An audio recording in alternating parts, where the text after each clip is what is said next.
And welcome into the Monday edition of Robby and Rexrode, 102.5, 106.3 The Game, brought to you by Chuck McDowell and Medical House Calls, Middle Tennessee's best medical care in the comfort and safety of your own home. For more information, go to medicalhousecalls.com. Medical House Calls, where the nearest clinic is your home. Robby Stanley, Joe Rexrode, Nick Keyser here with you on this Monday morning. Hope everybody had a solid weekend.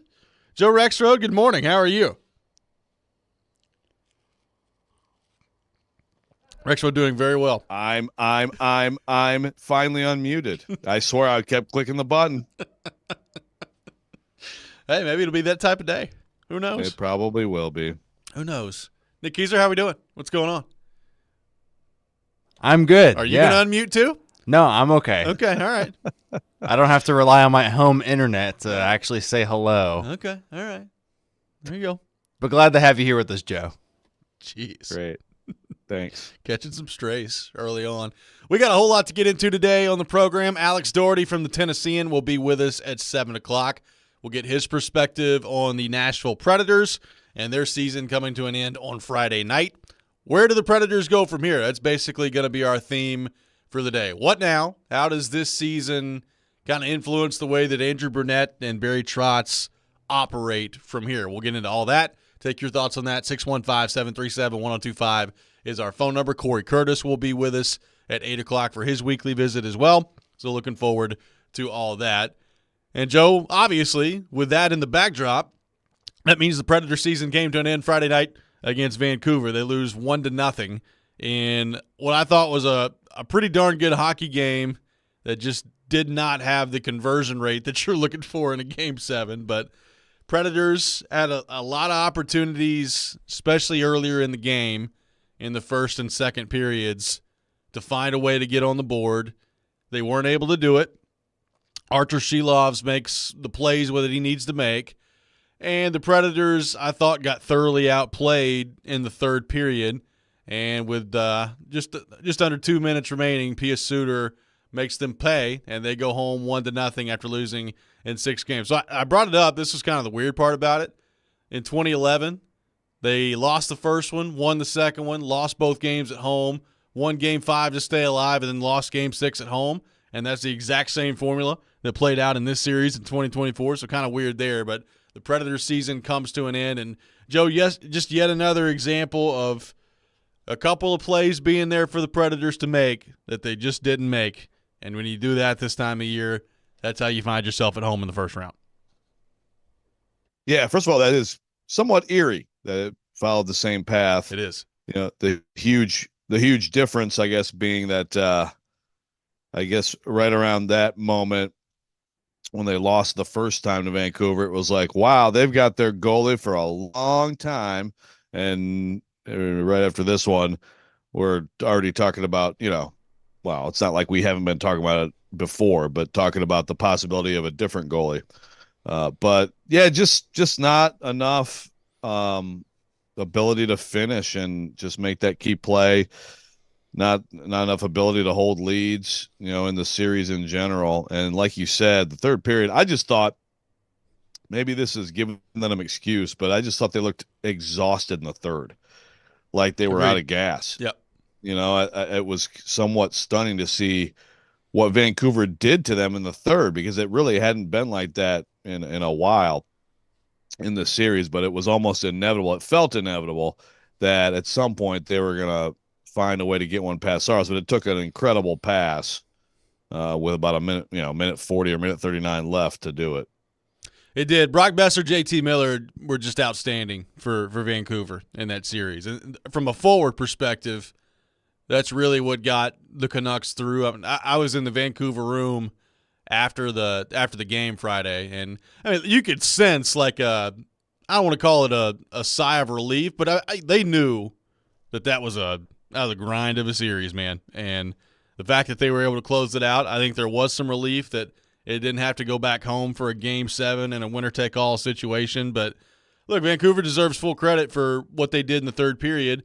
And the bottom line, Joe, is it makes it sting even more, of course, when you blow the lead like you did in Game 1 and in Game 4. And it also makes it sting a little bit more when their third goalie comes in and just plays awesome. the way that he did. I mean, Shilov's, it really is an unbelievable story. The fact that he was ready to play as well and go and be as calm in a high-pressure situation as he was. And, you know, the Predators certainly could have done a better job of trying to make his life more difficult, and Vancouver deserves, I think, a lot of credit defensively for what they were able to do. But that kind of makes it sting even more, Joe, when they're on their third goalie and you don't really take advantage at all in the series of Thatcher Demko not being in there. Yeah, I mean, I think, first of all, like you said, credit to him. He's a terrific young goalie, I think, and I think has a bright future, tremendous poise, and got the job done. And also, Vancouver and those huge defensemen, they made it tough on the Preds too. I mean, yeah, they made it tough for the Preds to get a lot of great looks. Now, the Preds did have enough where then sometimes it's just it's a little bit of a, like a mishandle. Your guy Tommy Novak sets up Jankowski with what should have been, I think, a great opportunity to score. I think in the second period. I think it was the first period. First period, yeah.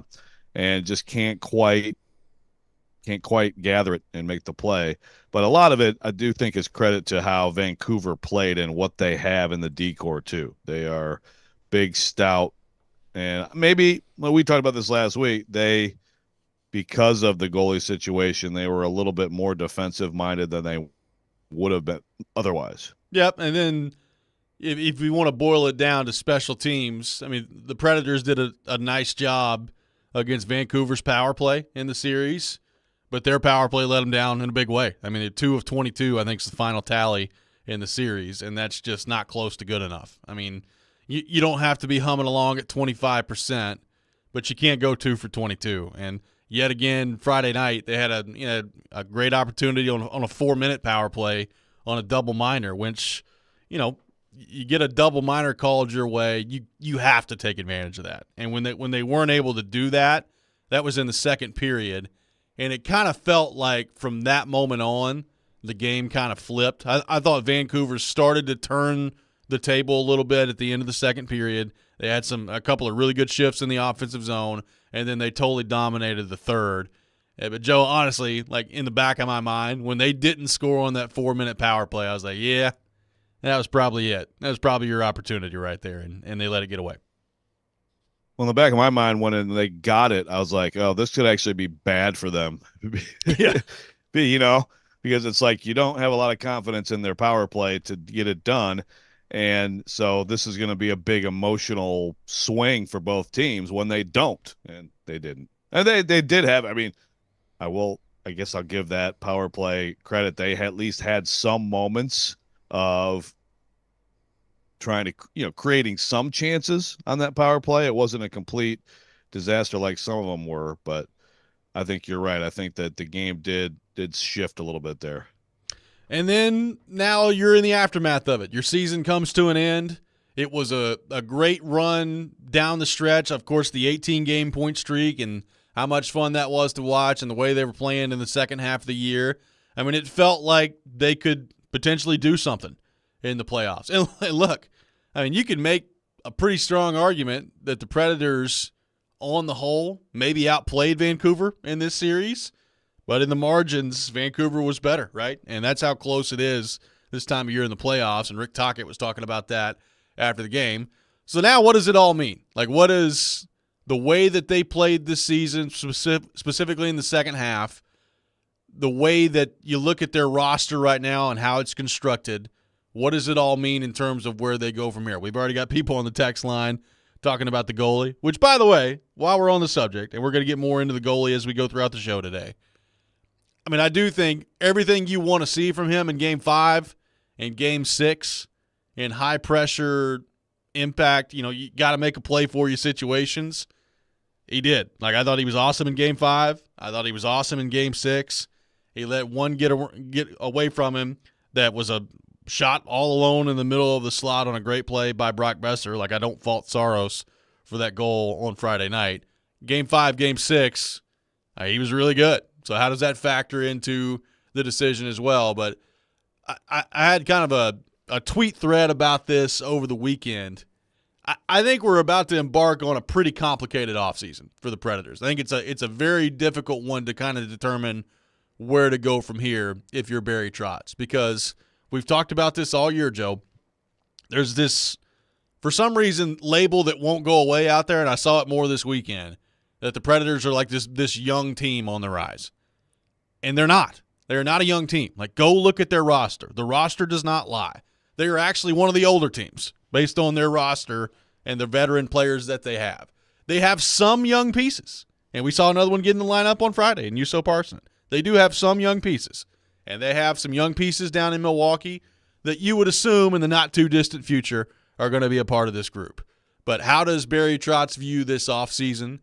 What are the decisions that he's going to make in terms of how to construct the roster heading into next year? Does he want it to be a younger team? Does he want it to be a veteran team? Does he feel like this is a team that maybe is a little bit better than he thought and closer to competing than he thought and wants to add to it? Does he feel like this is still a team that needs to be turned over and a roster that needs to be turned over and reset? And if you do that, you're probably going in a little bit different of a direction heading into next season. A lot of big questions facing this Nashville Predators team this offseason, and we want to get your thoughts on all of it. 615-737-1025 is our phone number, 615-737-1025. Where do the Predators go from here? That's what we're going to attempt to solve today. This is Robby and Rexrode, 1025-1063, The Game.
Year one done for you and this group. What's it going to take? What's the next step for this team?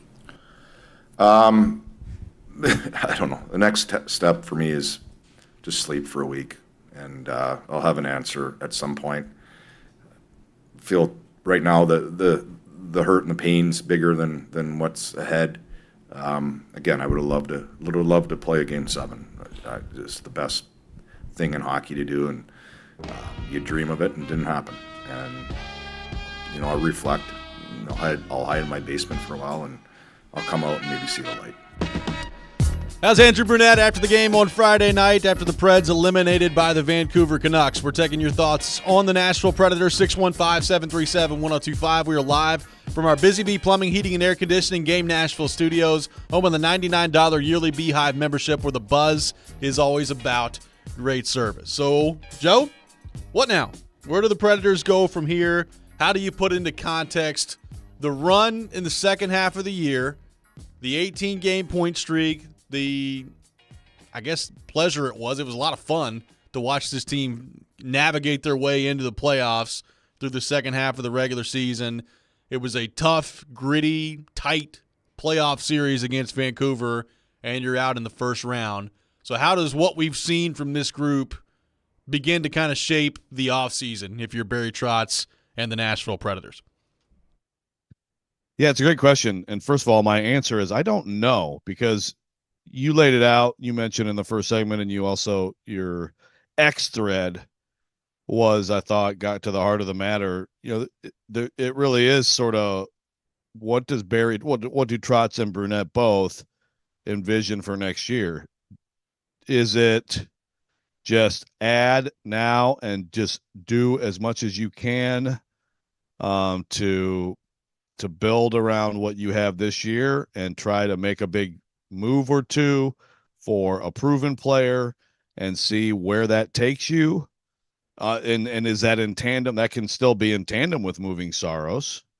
But of course, if you do that in tandem with moving Saros, then who are you counting on to be your starting goalie next year? I feel like the moving Saros thing, I'm pretty resolved on this. I think in fairness to him too, is the move to make here, rather than go into next year and, go until the trading deadline and all that. I mean, I suppose, you tell me, I suppose it could work out at the trading deadline. The Preds are not in the playoffs. There's someone out there that he's exactly what they need, and someone gives you a pretty good haul for him as a rental. But, I feel like he should have resolution ideally on like where he's playing and what his next deal looks like this summer. But if you do that, then aren't you just automatically taking a step back next year? And if that's true, then wouldn't it make sense to be younger next year? And all that said, we know what Barry Trotz thinks about just forcing young guys into a lineup. Exactly. And that's the interesting part of this, because in some ways it kind of feels like a very similar conversation to what we had last year, right? Heading into the offseason. Now, it's a different set of circumstances from this standpoint. They closed out last year, number one, not making the playoffs, and number two, with a lineup that was very young. I mean, they had all kinds of young guys in their lineup to close out last season. Like I said, it really is not the case this year. I mean, look at their group. Zucker, Beauvillier, Novak. Like, Novak's not a young guy. O'Reilly, Nyquist, Forsberg. I mean, go them down the list. They got a lot of veterans in their lineup in the playoffs. So, if you're Barry Trotz, at some point, and I think obviously he knows this, at some point in the back of your mind, you're looking around at some of the prospects you have, some that have played most of the year, if not all the year, in Milwaukee this season, and you look at your roster and you say, okay, there has to be some upward mobility for these guys to have a chance to make the team, to be on the roster, and to have a chance to make an impact with this group. Some people are resolved that a guy like Jason Zucker, right? Like Jason Zucker came in, I think he played really well for the Predators. I thought he was really good in this series. Now, he only scored, I think, one goal in the series, but I thought he really, with the way that he played, showed you what kind of an impactful player that he can be. Now, he's 32 years old. some people think it's a foregone conclusion that the Predators should re-sign him. And I'm not necessarily opposed to re-signing him, but I do think it's something you need to think long and hard about if you're Barry Trotz. Like, what's the value of bringing back a guy like Zucker at his age and occupying a roster spot there versus allowing one of your younger players to come take that spot and to have that spot available for them to come get? I don't know what the answer is. You know, I think if you gave Barry Trotz some truth serum, he probably would have liked to have seen more of the younger guys this season grab the bull by the horns than they did, and they didn't really see it. I mean, you know, Parsonen gets up at the end of the last game of the playoff series after spending basically half the year down in Milwaukee. You know, Tomasino spent half the season in Milwaukee essentially after they got to the, you know, late part of January, early February. Like, Evangelista is the one forward that was basically here all year when you talk about the younger guys. So how does Barry Trotz view it from that perspective? Like, I think it's more complicated, or to me it at least should be more complicated than just, yep, Jason Zucker, bringing him back. It is what it is, and that's going to be a spot there. Like, I think you got to start thinking about these roster spots, what's available to you, and how with a realistic assessment of your prospects right now. Like, how many do you think are legit to play for your NHL team this season? And to me, also added to that, Joe, if some of these guys that have been around for a while, and remember, are not Barry Trotz draft picks, which I think is a very important thing to remember heading into this offseason, most of these guys, if not all of them, are not Barry Trotz draft picks. How many of them, if he's watched them play, he's watched them develop, there's probably some that he doesn't really think are going to be all that good? Like, do you move on from some of them? There's a lot of decisions that Barry Trotz is going to have to make this offseason. Another mute from Rexrode. We're on mute number 2 today. Incredible. Sorry, because I keep muting myself because I keep coughing. Yes, I think that's all well said. And then you also consider, okay, so you have these possible spots. I'm with you. I think Zucker did very well, and I think that he could be a nice piece next year. I mean, he signed I think a 1-year, $5 million deal with Arizona. I think believe that's that is right.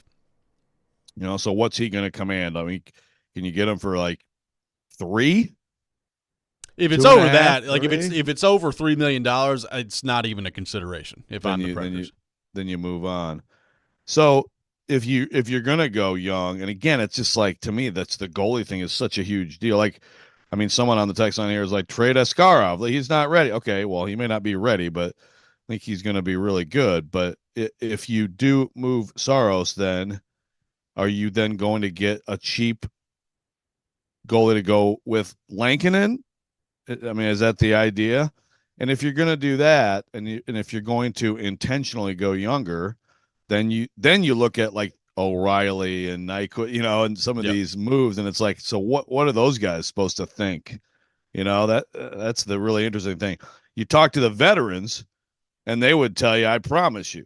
And whenever we talk to the Preds for the season wrap stuff, they want to win. They think they can win, and they want to see pieces added that can help them win. And I'm sure they want to see Saros re-sign. Like, they want the best possible opportunity to get back here a year from now and have a chance to advance. But is that the best thing for the Preds to do right now? That's where it's really interesting. That's where it's really interesting. And the other thing you got to keep in mind, too, is as good as some of these guys were this year, right? Like Ryan O'Reilly, I thought was fantastic, a great signing for the Predators. Gus Nyquist was outstanding. I mean, Nyquist is not getting any younger. He's 34. He'll be 35 next season. Can he really replicate what he just did? Like Ryan O'Reilly, is the production going to stay the same or get better heading into next year? Like, these are also questions you got to ask yourself if you're Barry Trotz, of just because some of these guys played great this year does not necessarily mean that's what they're going to be moving forward. Like, Gus Nyquist was an unbelievable story this year at the age of 34, putting up 75 points. Can Gus Nyquist put up 75 points again next year? Is there going to be a massive drop where he's putting up 45 points. Like, I think eventually, as you're factoring this in, whether you want to go younger or not, like I do think long term you got to be saying, if you're Barry Trotz, how do I find a number one center? Because we all know that's got to be something that eventually they've got to find, and it's a very difficult thing to do. Ryan O'Reilly is really, really good. I don't think Ryan O'Reilly at this stage of his career is a number one center. Okay? So how do you find a number one center? How do you find another winger to go along with that center in Forsberg? Do you have that on your roster? Like, do you think Kimmel is that?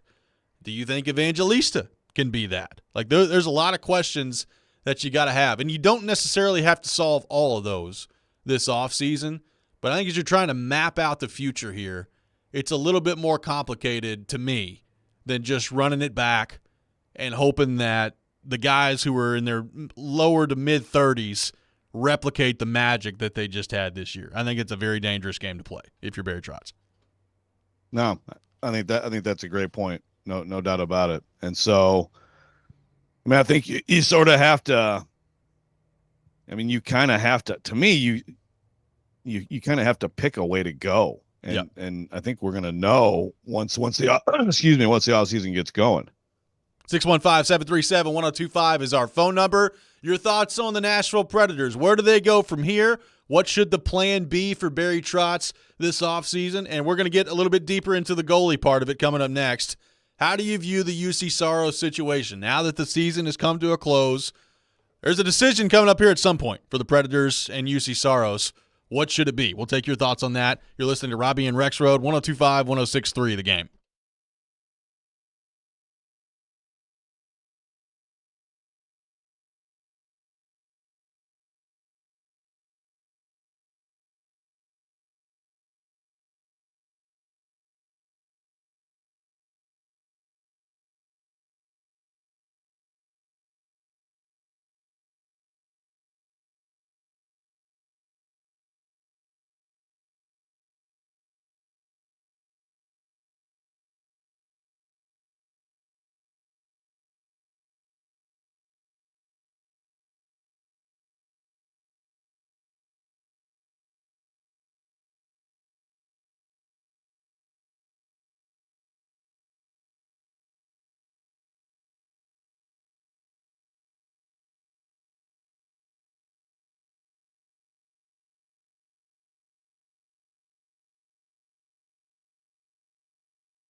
was incredible tonight. Do you feel like you guys, I guess, wasted a great goaltender performance? Yeah, I mean, he's been incredible the whole series, and tonight again, yeah, he was. I mean, he made so many key saves. They had some. Felt like they didn't have too many chances, but when they had a chance, it was a really, really good chance, and especially in the third, they had a couple of really good looks, and he made some unbelievable saves, and that's just Juice, right, all year. Juice since he took over the number one job, and yeah, he definitely deserved better tonight, and we gotta find a way to support him better. But he's our backbone, and he was amazing all year. He was amazing in this series.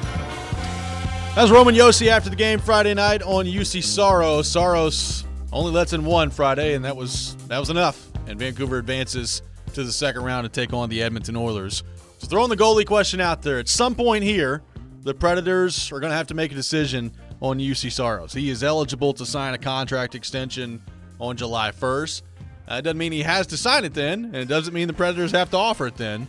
But at some point, a decision is coming up here between Barry Trotz, the Nashville Predators, and UC Saros and what to do with the goalie position. What should it be? Taking your thoughts on that, 615-737-1025. Let's go to our 1025 The Game phone line, driven by WilsonCountyHyundai.com. Welcome in Weston. Weston, good morning. Thanks for calling in.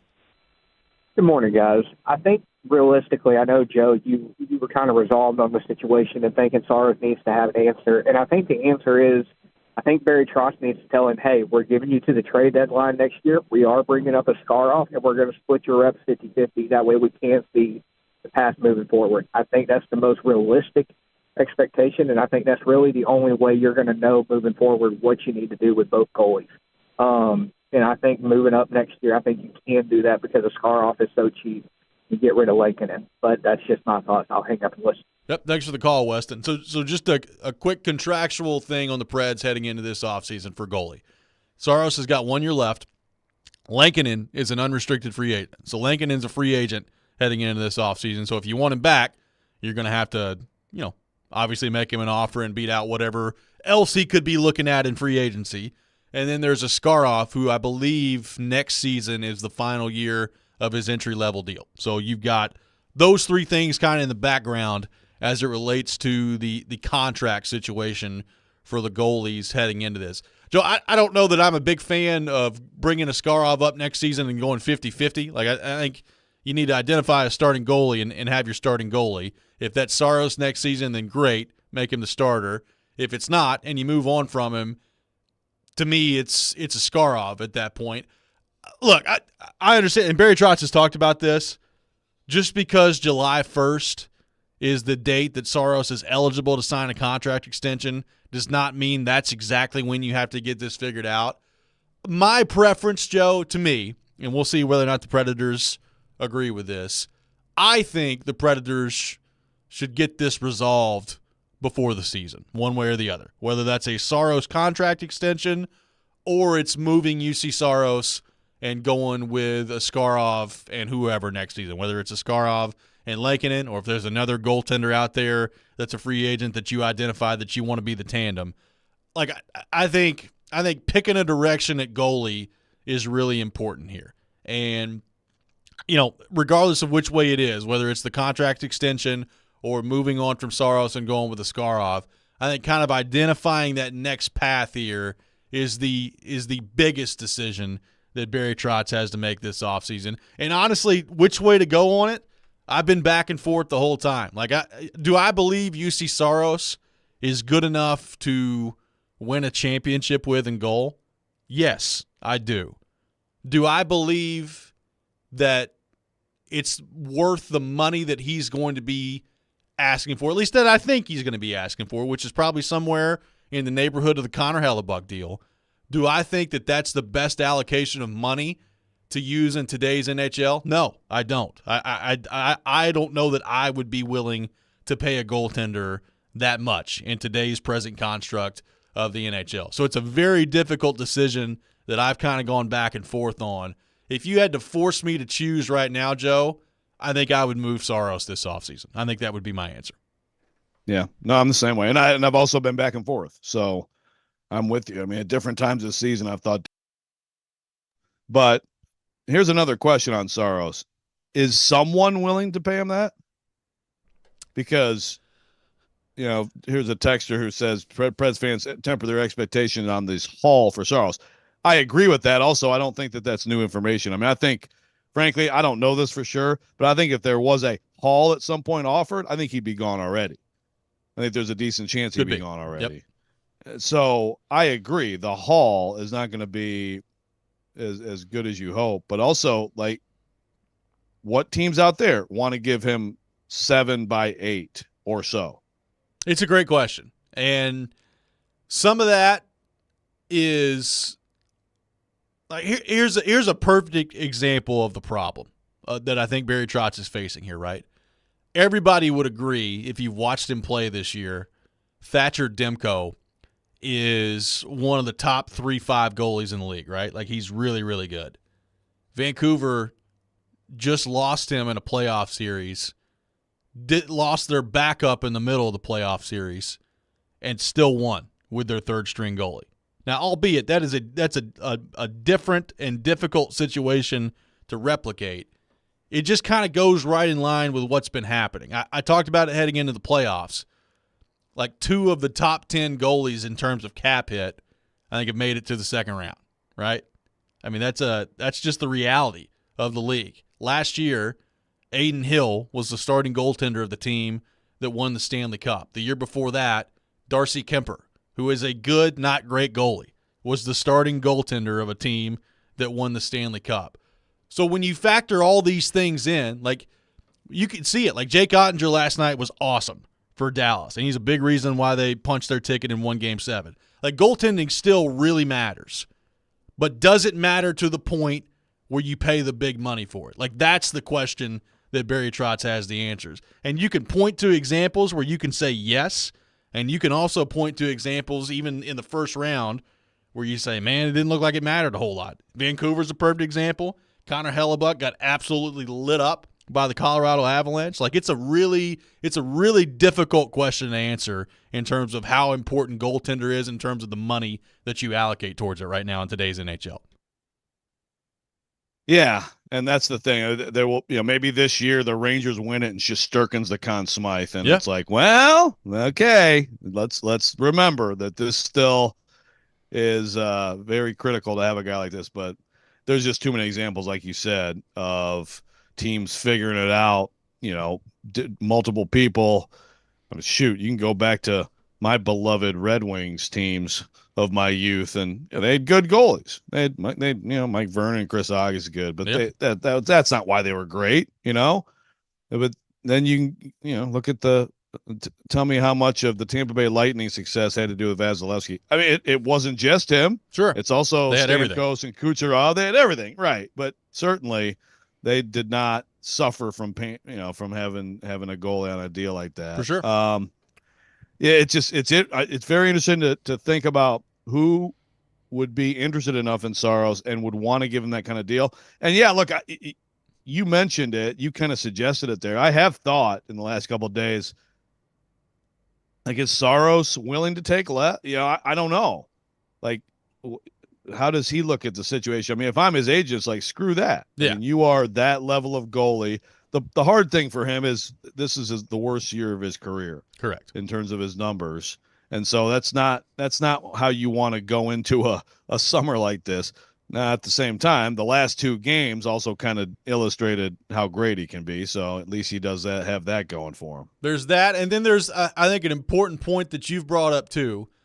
Regardless of how good you think Askarov is going to be moving forward here, and I happen to think he's going to be pretty good at the NHL level, I don't think it's a stretch to say that if you go from Saros to Askarov in the short term, that's probably detrimental to your group in the short term, right? Like, there's going to be, you would think, an adjustment period for Askarov at the NHL level. And maybe that's a season, maybe it's a couple of years. I don't know how long it is, but you would think that there's a natural adjustment period that happens there when you're going with a young goalie. So how does that affect the way you view your roster in terms of, you do have O'Reilly, and you do have Yossi, and you do have Forsberg, and you got all these veteran guys that want to win right now. If you make the decision to go with a young goalie, how does that affect them? How does that affect your group moving forward here in terms of the window to win? Like, there's a lot that factors into it. Again, like I don't think you can just base your decision if you're Barry Trotz on the fact that, well, we got Ryan O'Reilly and Philip Forsberg and Roman Yossi, and they might be a little upset about it. Like, if they were that upset about it, play better in the first round, and you've got a chance to control your own destiny a little bit better there. But it's not nothing. Like, you have to factor that in if you're Barry Trotz, that the likelihood is if you go younger in goal, you're probably taking a step back, at least in the short term, maybe hopefully for a long-term gain. Right. And then how quickly is he ready, up to speed? How good? What does he become? We don't know that. There's a lot of risk going that way. If it doesn't work out all of a sudden, because look, as much as Preds fans complain, and I totally understand about how this franchise has been wandering the wilderness looking for a number one center. There are other franchises out there that have done the same thing at goalie, Yep. and they're not even. We talk about the teams that make these runs without great goalies because they're loaded and they have these superstars at forward or whatever. But there are other franchises out there that don't, and part of the issue is that they can't find a goalie. So I mean, there's that too. There's so many different angles to it. So Trotz has acknowledged the timeline of the Yossi Forsberg timeline. So that's just kind of like O'Reilly. I think when they brought him in, he look, it was a culture thing. He talked about that, and he was great this year. But also, Trotz talked about he is a guy who can downshift in your lineup at some point, which would be the plan if there's a reason to move him down. What's the reason to move him down? But I still think that Yossi Forsberg, figuring it out while they're still on top of their game. They may not be, other teams have a top two skaters who are better than that, right? Obviously. Yeah. But I think it's still worthwhile to look at it that way. I mean, Forsberg just came off the single season record, and Yossi's going to probably finish second for the Norris. Like, they did not have phenomenal series. Forsberg had, a point a game in this series. But still, I mean, I think that timeline is valid and in play. That said, you can have a step back year and still be on the timeline. More of your thoughts on the Predators. What should they do with UC Saros this offseason? 615-737-1025, our phone number. More coming up next. Robby and Rexrode, 1025-1063, The Game.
You said it can be cruel, and for a goaltender to lose a 1-0 game like that, just speak to the fight in Saros, just the way he approaches it and fights through everything to find pucks.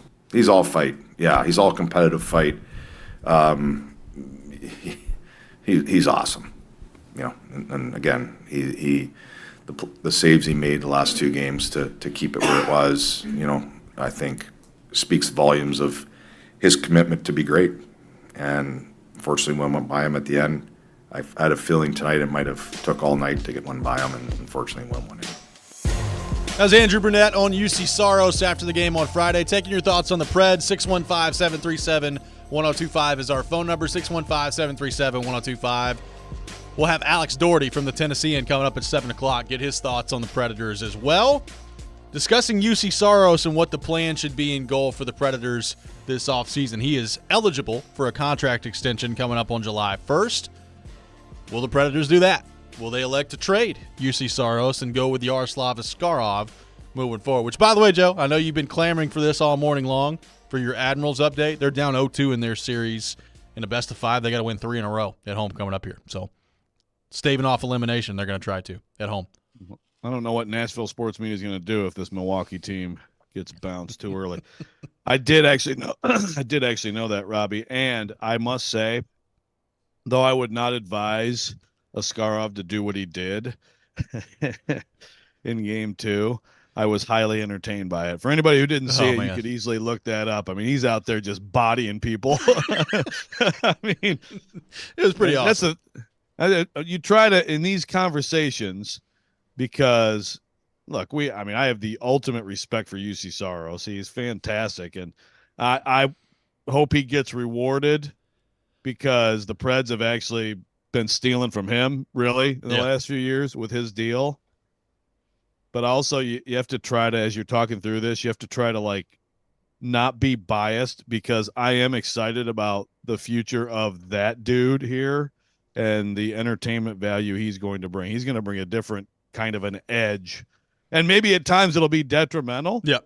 But I think in terms of entertainment value, my goodness. And if he turns out to be a great goalie, you know, he's actually somebody good who could be good for the league. Oh, I agree. That's how interesting that dude is. I totally agree with that. And look, I've seen it already this morning. People are making a big deal of the UC Saros playoff record. Okay, so let's get into that for a minute. So obviously, they have not won a playoff series with UC Saros as the starting goalie. They've not won a playoff series in general since 2018, when they won in the first round against Colorado. So it's been a while since this team has won a playoff series. You go through it since he was the starter. There's the bubble series against Arizona, where he was not good and the team was not good and it was bad. There's the series against Carolina in 2021, where he was outstanding in that series and really, honestly, won them probably 2 games that they had no business winning in that series. Yes. Exactly. He did not play in 2022 against Colorado. They didn't make it last year in 2023, and this season against Vancouver. You know, it was, I think up and down's a fair way to describe it. He was awesome in games 5 and 6. So there is that you have to factor in. But it is true. Like, they have not won a playoff series with UC Saros in net. Here's the way I view that, Joe. Number one, I don't think that's really a UC Saros stat. Like, I think UC Saros is good enough to win a playoff series. I think UC Saros is good enough. He's a good enough goalie to win a Stanley Cup with. I don't think that's really arguable, especially when you see some of the goalies that have won the Cup. I do think where that factors in when it comes to the playoff record is, are you ever going to be able to build a good enough team around him if you're paying the money that you're going to have to pay him? That's where it comes into me. Like, if you pay him, are you going to be able to put a good enough team around him where they can overcome this and get over the hump and be a team that can be threatening in the playoffs? Look, the bottom line, like the big picture, not just with Saros, the whole franchise, this has got to be something that I think eats at Barry Trotz and eats at Andrew Burnett and the whole organization as they move forward. This was their 25th year here. It was the 25th season. They have been past the second round of the playoffs one time. One time. That's it. And that was in 2017, obviously, when they made it to the Stanley Cup final. That is the only time that they've been past the second round of the playoffs. So everything you do, from the Saros decision, to who you draft, to how you operate your roster, has to be in the back of your mind, how do we change that? Like, how do we get past the second round and become a legitimate Stanley Cup threat? Like that, everything you do as a franchise has to be with that end goal in mind. So I got off on a little bit of a tangent there, but I'm just saying, like that's kind of where they're at right now with their franchise and trying to figure that out. I don't buy into the UC Saros is not good enough to win a playoff series part of this, though.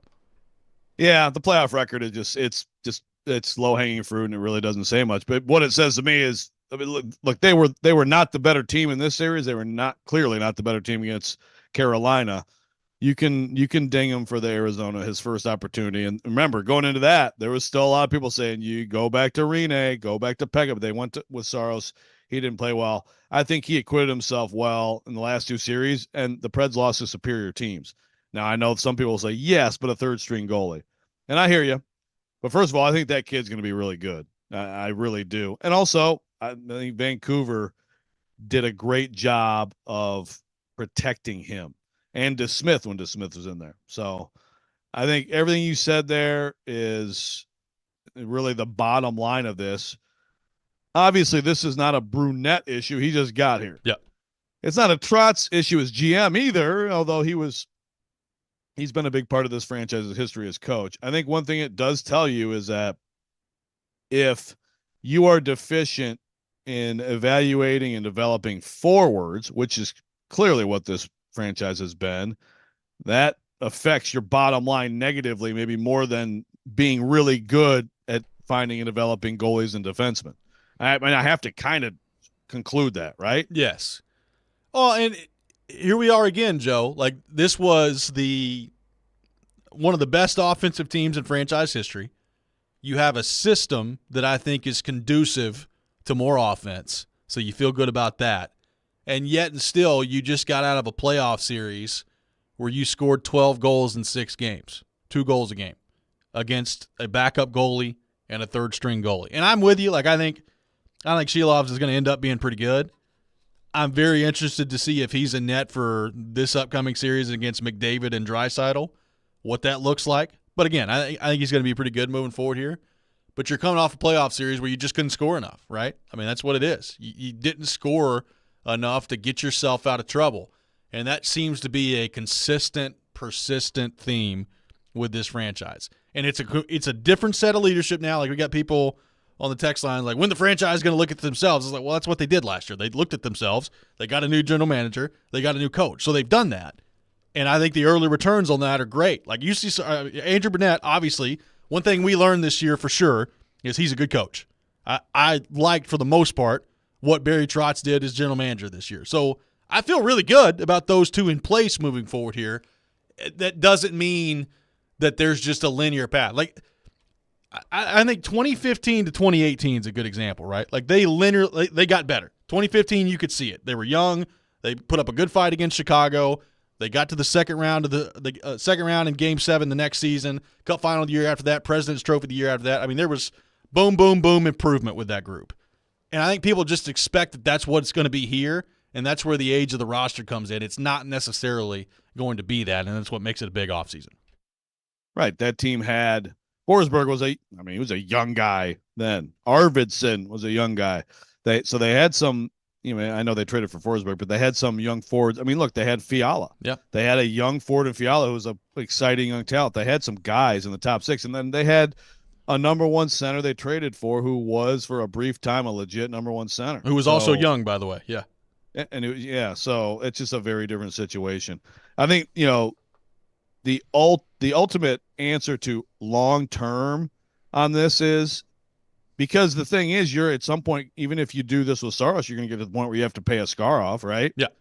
Like the answer is you have to have prospects who rise up and become great players. Yes. Like, there's no way around it. Like, he can, Trotz can go out and make a big deal or two, and that could be critical.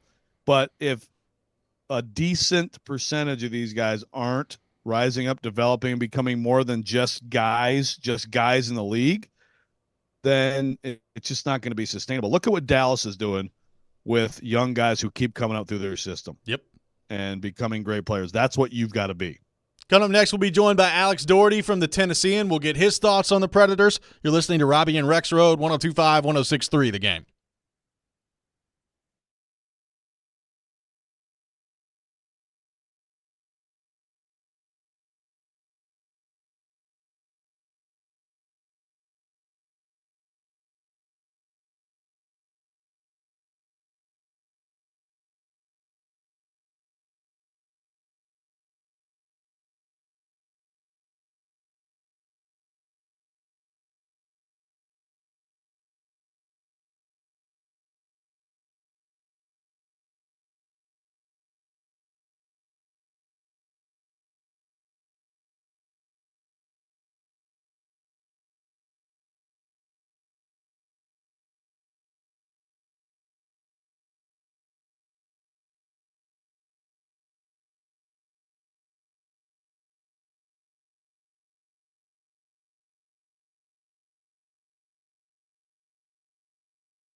Hour number 2, Robby and Rexrode, 102.5, 106.3 The Game. Robbie Stanley, Joe Rexrode, Nick Keyser here with you on this Tuesday morning, Monday morning, discussing all things Nashville Predators.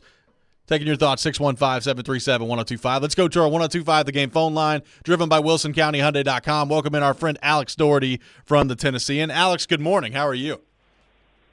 I'm doing okay. I am a little bit under the weather.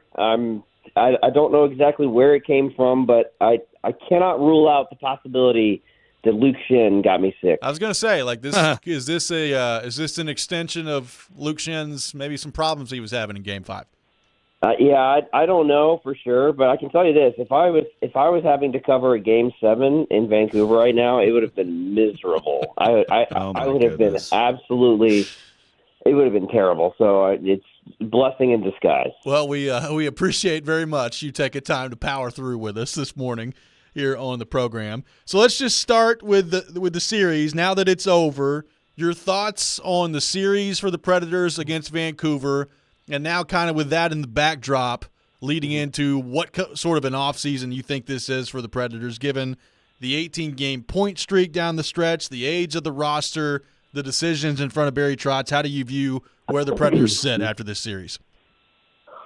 Yeah, very strange series. I mean, if you think about the last 2 weeks, the roller coaster that everyone went on from the Predators side, the Vancouver side. I mean, after Game 1, it felt like it might be a short series, but then we find out about Thatcher Demko, and the whole tone changes. And then, they win Game 2, and it's like, oh, here we go. The Predators are in the driver's seat, and then they just completely fall on their face at home. I think this series tells us a little bit about maybe, and this, I think this, what I see from the series tells me a little bit about maybe Barry Trotz is not going to try to do the same thing he did last summer. I mean, I like the fact that Barry Trotz was willing to try to go get the pieces that he wanted in the building, like Ryan O'Reilly and Gus Nyquist and Luke Shin, to build the roster to win now. But I think maybe that kind of series tells them that, like, there's a lot more work to do here, and it's not necessarily about, like, just going out and getting known commodities. You've got to find, the next level of player in your own system in order to find a way. I mean, like the Canucks, most of that roster, most of it, not all of it, but most of that roster is all homegrown. I mean, there's a lot of guys that were top draft picks, a lot of guys that weren't, and they, they went on and got Elias Lindholm, but like most of those guys are people that they drafted or developed over time. So I think he knows that he's going to have to. I mean, this series to me is like it's a combination. It's a weird combination of the Predators as built by David Poile, and then the Predators as repaired or remodeled by Barry Trotz on the fly. I mean, but I think you have to look at it and say this roster was good, but it's still not good enough. And you've got a great coach. I mean, the fact that this series was so even when the roster differential was pretty great, in my opinion, tells you've got a great coach in Brunette. I mean, he knows what he's doing. He's got game plan ability. He's got the ability to adjust on the fly, matchups, all that stuff. He knows what he's doing. You've got a great coach. So you've got to improve this roster 20%, 30%, 40% more in the offseason in order to really feel like you can make a deep run in the playoffs. So do you look at it, Alex, like it's almost, I mean, first of all, I guess I start to ask this question. It's obvious the goalie question, you kind of start there, but do you look at it like Trotz could choose to, okay, build on this. You have O'Reilly coming off a great year. You have Nyquist coming off a career year. You have these veterans who played very well this year, not as well in the playoff series, but very well this year. And so you enhance that, you add to it, and you let the young guys come up as they do, or do you make the conscious decision to basically go younger and be willing to take a brief step backward, ideally brief, and see what you have there. Do you look at it that way? Like it's kind of like an A or B there?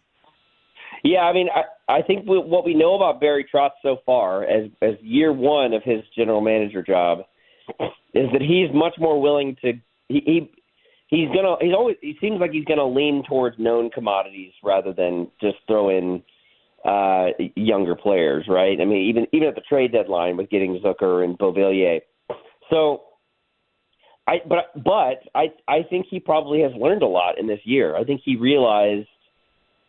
Yeah, I think he. It seemed like at the deadline. Let's go back to the deadline for a second, because it seemed like at the deadline he came out of that kind of assuming that he was going to be in control and could make all the moves he wanted to, and realized that general managers weren't picking up the phone and weren't dealing with him and didn't care about what they had to offer, and so now he's like, okay, well now we have to adjust and figure out. All right, and so now he's got the Saros situation. It might be the same situation. I mean, like there's not a lot of teams that are really in on Saros. I mean, like sure, a lot of teams will be willing to listen, but the realistic list of teams that are like actually going to want to trade for Saros, it's like New Jersey, Washington, maybe Toronto now. I mean, like it's maybe a half dozen teams. It's not a lot of teams. So I think Trotz probably is going to have to reassess. I can't only just deal my way out of this. I've got to find ways to get guaranteed, guys in the room that I know can make a difference. And he's going to have to deal with his not his first, but a really important draft this year. And like, how is he going to trade some? Is he going to trade some of these picks in order to get better now? But I think Trotz maybe is going to have to reassess. Like, he can't just go into this and think like last year and sign a bunch of veterans. Like, he can't just go and get Steven Stamkos and Sam Reinhart and Jake Gensel and be like, okay, now we're ready to go again.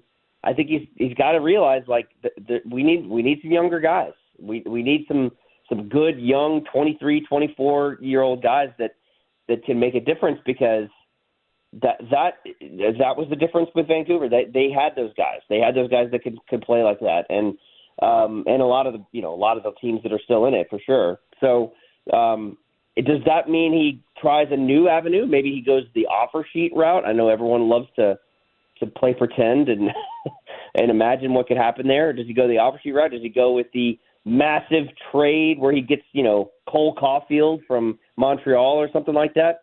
That would be intriguing, but like. I think everything's on the table with Trotz this summer. Alex, how do you see the Saros situation playing itself out this summer? Do you think he's re-signed? Do you think that Barry Trotz wants to trade him away and go younger with Askarov? How do you view where the goaltending situation is now for the Predators in the aftermath of this season? Yeah, I think it related to what I was just saying. Like I think Trotz has to decide whether he wants the known commodity or whether he wants to try Askarov. And I think we could see a drastic change here. I'd be willing to bet that Saros is not on this team next year, as we've already seen him play his last game. And obviously that means you got to sign Kevin Lankinen for the next couple of years, give him a nice run, and that wouldn't be terrible. They wouldn't be a bottom team with Lankinen in that either. But I think Trotz probably realizes that he needs to get better skaters rather than just solidify his goaltending situation. He needs difference makers on the ice. He talked about this when he was making those moves to claim these waivers guys, right? Like Jared Aarons-Dolan and Samuel Fagemo. He was like, these are just free looks at guys. You can take a look and see what they got and see if they have anything that makes them different on the ice. But what skills do they have that can set them apart? Some guys had speed, some guys had skill, and whatever. I think he knows he needs to go get a young player that is a difference maker, that is a next level that can change momentum just because of how good they are. And now the return for Saros is not going to be great. People think it's going to be this huge thing. It's really not. I think the trade about the trade that we saw bandied about Dawson Mercer from the Devils. It's going to be something like that. I mean, maybe that's fine, but I don't think I do not think he needs to give Saros a long-term deal. I think it's going to be if I was willing to bet, I think Saros is gone, and we have Lankinen and Askarov in Nashville next year. So, Alex, as you look at what is in the organization now, how many guys and who would they be would you look at and say, because I think we'd all agree Luke Evangelista, the trajectory is very positive, and I think he's going to be a very good player. How many guys right now, Milwaukee or not yet Milwaukee, do you look at and say, okay, that I would identify that guy as someone who could actually be one of those difference makers here in a couple of years? Yeah. I think Tanner Mollendijk is that. I think Joachim Kimmel is that, and that might be the list. I mean, those two are the ones that I feel like are difference makers. I don't know what their ceiling is. You could look at Fedor Svechkov as a guy. He's very young still, but he had that bad injury this year. Zach LaRue is not. I wouldn't say him as a difference maker. More of like he can be a cheaper option to fill out the bottom of your roster. But that's it. I mean, it's just like those guys, and I mean Ryan Ufko. I mean, like he's pretty good at defense, but they need forwards. They need like just really solid offensive forwards. And everyone was, we had these. There was the 3 or 4 young players coming into the season. Juuso Parssinen, Igor Afanasyev, Philip Tomasino, Luke Evangelista. Well, you hit on one of them. Like one of them is going to stick with the roster. The others, I don't know. I mean, maybe not. But I think you have to have like that. If that's your ratio, you're going to have to just go get more guys. You've got to have 3 or 4 other guys you think could make the difference, and that's what you're going to have to do. So that's about it. And I think they have to really think about how, like I said before, I think the strategy Trotz had about like, let's go get these known commodities, let's go get these free agents that we know are good, Ryan O'Reilly and everything. He's probably going to have to reconsider that being the move every year, because he saw what it did for him. He saw like it made the team good, it changed the room, and that's important. But you've got to get young players that are difference makers, and right now they don't have enough. Well, Alex, great stuff, man. Appreciate you playing hurt with us this morning and powering through, and we'll talk to you soon. Thank you very much. All right, I'm going to go take a nap now. Alex Doherty from Tennessee and our guest on Robby and Rexrode. We'll react to what Alex had to say. More of your thoughts on the Preds coming up next. Robby and Rexrode, 102.5, 106.3, The Game.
Welcome back in. Robby and Rexrode, 102.5, 106.3 The Game. Robby Stanley, Joe Rexrode, Nick Keyser here with you on this Monday morning, taking your thoughts on the Preds. Appreciate Alex Doherty from the Tennessean for being with us in the last segment.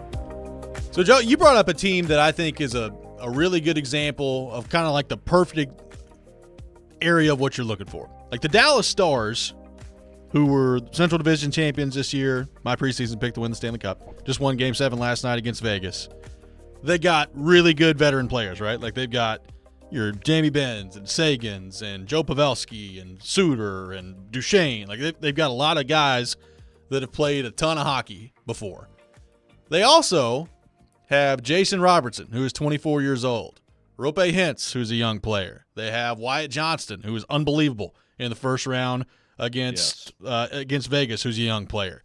They got Heiskanen on the back end, who's a young player. They've got Stankoven, who's a young player. Like they're kind of the perfect blend right now of established veteran player and really, really good young player on their roster. The Predators certainly are not that.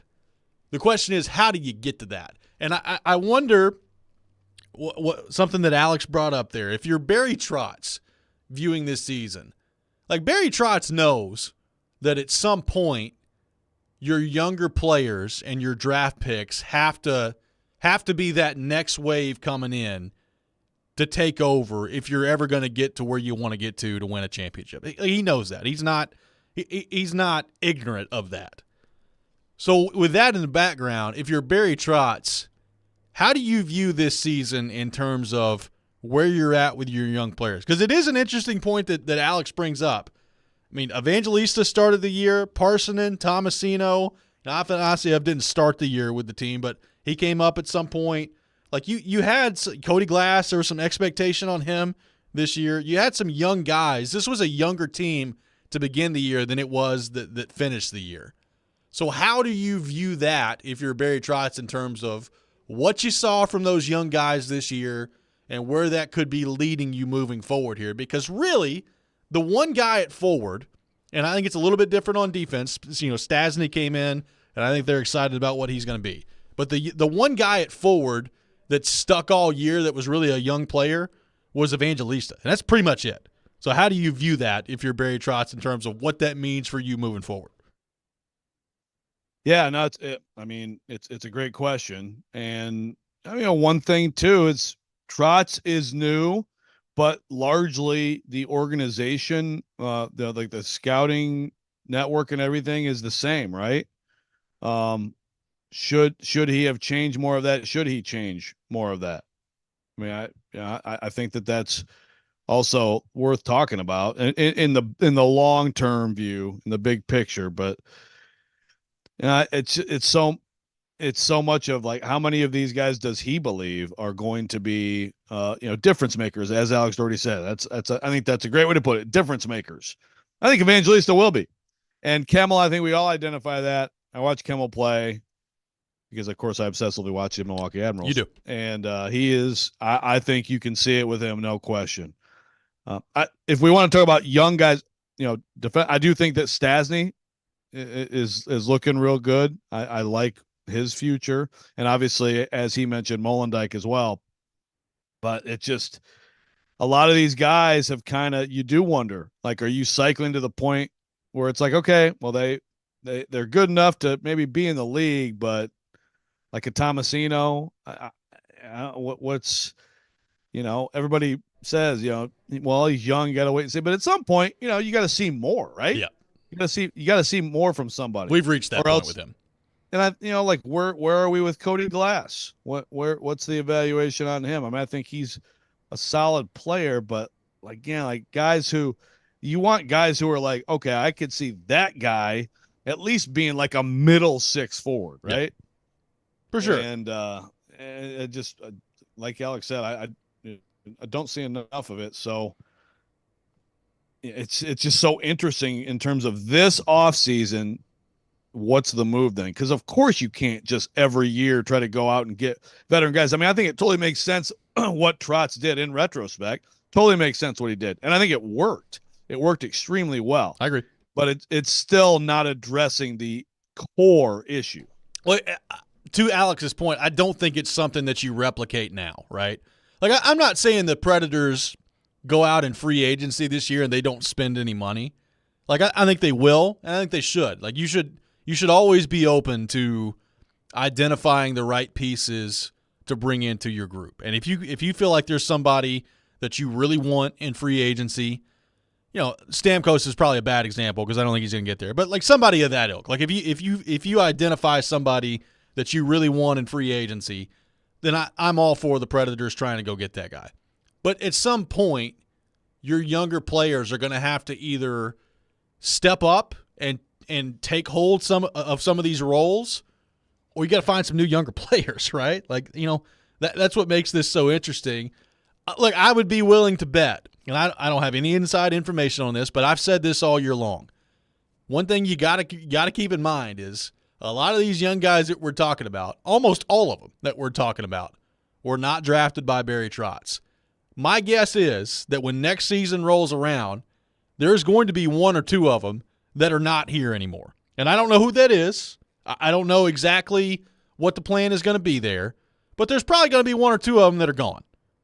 And I'm not just talking about veteran players, probably some young players there too. So how much rearranging, kind of shuffling of the deck does Trotz want to do? Like at some point, like you have to have a Kimmel, a Matthew Wood.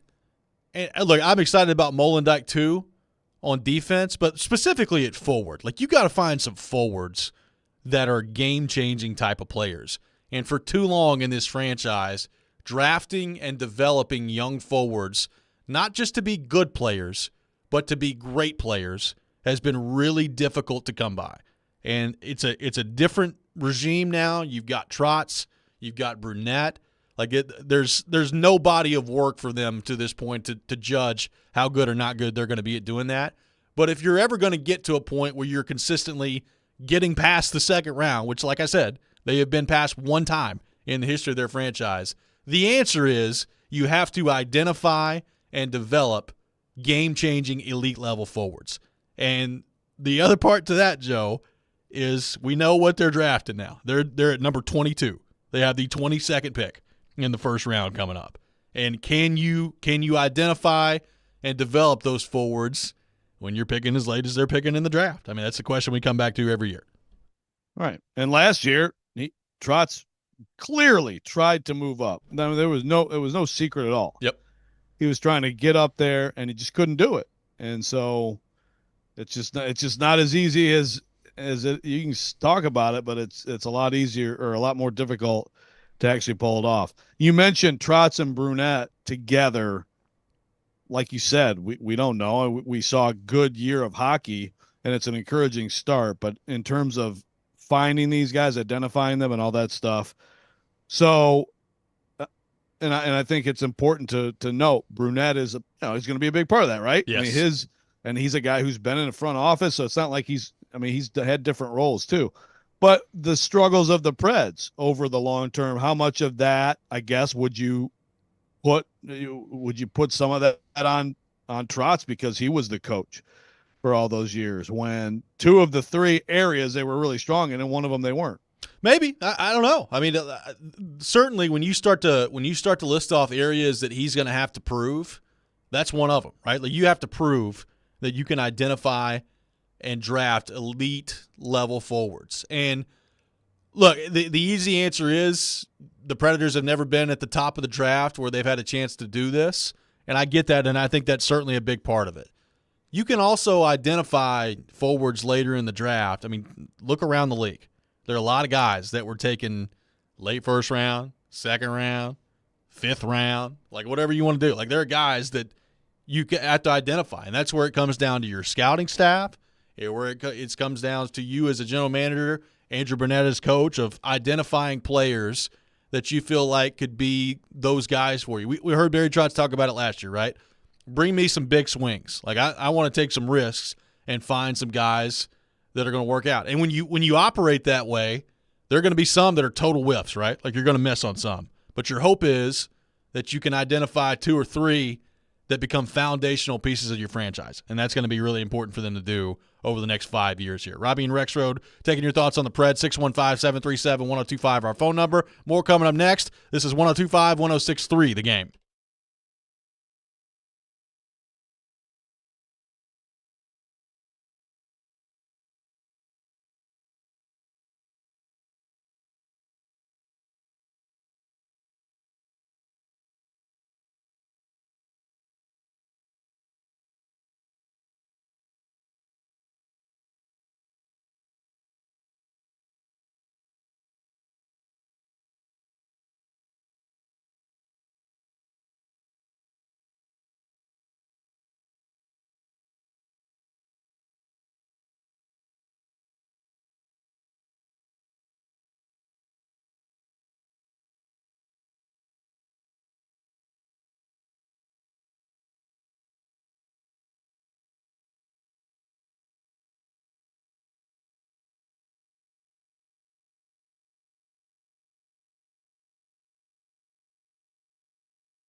Join Cromwell Media along with local athletes and musicians at Hermitage Golf Course on June the 20th for the 615 Open. You can make a difference while supporting Souls for Souls. Every $20 raised goes to a new pair of shoes for a local child experiencing homelessness. For more information, to sign up to play or to sponsor, visit 615open.com. Welcome back in. Robby and Rexrode, 102.5, 106.3 The Game.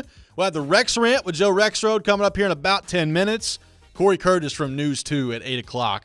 To kick off the 8 o'clock hour for his weekly visit. All that coming up. Taking your thoughts on the Preds, 615-737-1025. Joe, lots of people making the Predators drafting forwards to Titans drafting wide receivers comparison on the text line. There is a little bit of a comparison there.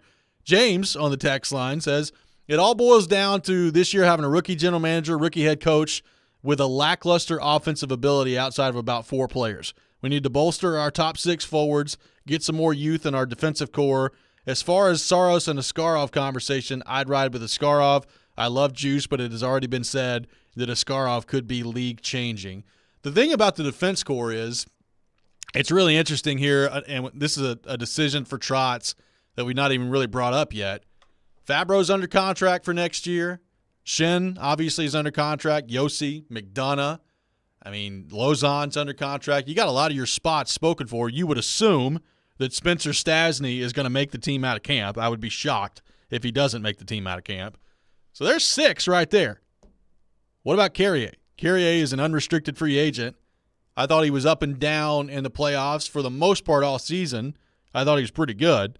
So are you re-signing Alex Carrier? Andrew Burnett clearly loves him, was talking about it after the game. Like, are you signing Carrier and then having your 7 defensemen basically spoken for next year? Could Fabro, even though he's signed, could he be dealt in the offseason? Like, Barry's an unrestricted free agent. He's going to be gone. Like, he's not going to be back. But your defense is almost kind of spoken for at this point. Is that a good thing? Is that a bad thing? Would you leave more roster flexibility? How do you view that part of it if you're Barry Trotz? Yeah, that's an interesting thing too, for sure. It's funny. A couple of those guys you mentioned, I think we both thought at different times they would not still be here now. Yep. And Carrier, of course, had a great moment in the series, a bad moment in the series, but he's been a solid player.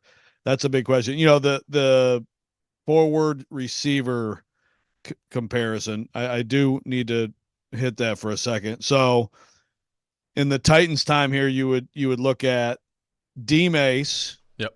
Because I believe he was drafted. Yeah, he was drafted right as they were coming here. And A.J. Brown as the 2 obvious success stories. They drafted them, became great players. Who would those 2 forwards be for the Preds? In terms of players they drafted? Yeah, have to be guys they drafted. See, that's the point. Like, Forsberg was not drafted by them, so it's not him. Arvidson's one of them? is on the list. Fiala, more for what he's done after he left here. But at least he was a well-drafted forward. Hornquist, I think, was the last pick in the draft, and he was a really good player. Hartnell was a good player. But to your point, they have never drafted an elite forward, ever. Like, they've never drafted one. Like, Forsberg, is he McDavid-level elite? No. But, I mean, he had an elite year. He put up 48 points. He put up 48 goals over 90 points. Like, he's a great player. They didn't draft him, though. Now, do they get credit for developing him? And yeah, probably. He was here when he's 18, right? So, I mean, they did the developing on him. But to your point, like, it's a great move, great trade. Yeah, for sure. Like, they've never really drafted the elite of the elite forward, ever. And like you said, obviously, if you get to the top of the draft in the right year, I mean, even I'm watching Lafreniere yesterday, and it's like, yeah, he's becoming, like he was the top of the draft, not the ideal top of the draft forward, but he's a good player. But the Preds haven't had a lot of chances like that. Well, and look, the last time they were really, really high, I think, was 2013 when they were picking 4th overall. And the way the board fell, like, nobody knew what was going to happen. Like, there was talk about Seth Jones going 1. There was talk about Seth Jones going 3. There was a lot that could have happened. And the way that it shook out was McKinnon 1, Barkov 2, and then Druin 3, Jones 4. Like, had Barkov been there, they probably would have took him. Had McKinnon been there, they would have took him. But it just didn't work out that way. Yeah. But also, to your point, there's plenty of guys. I mean, what was Stamkos? He was He's pretty high pick.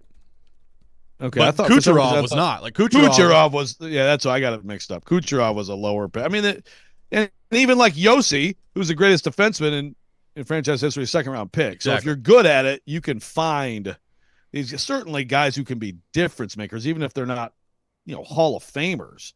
And that the absence of that is really it just can't be seen as some kind of coincidence or bad luck thing after this amount of time. Exactly. And that leads back to what feels like an annual conversation of, can you really find that guy? Can you really find that elite forward, the number one centerman, everything we always talk about when you're picking at number 22 in the draft? And, I mean, I think we know this at this point, Joe. Like, Barry Trotz is probably not going to be willing to strip this thing down. And based on their contract situation right now, you can't. Like, Yossi's there, Forsberg's there, O'Reilly's got 3 years left on his deal. Like, they're not gonna be bad enough to have one of those top picks. So how do you get to the place where you find some of these game-changing forwards when that's the case? The one thing I will say, and I've said this at the trade deadline too, every now and then there's some players that come available that, based on their assets they have with their draft pick, based on, I think, some of their young prospects, and certainly based on their cap space, like, you've got an opportunity to involve yourself in trades if that comes up here.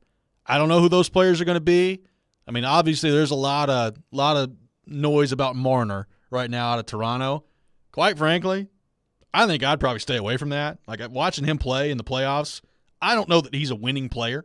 And he's getting paid $10.9 million per year. He's got 1 year left on his deal, and then you're going to have to pay him again. I know a lot of Predators fans are going to be preaching Marner all season. To me, I'm probably staying away from that. That's just me.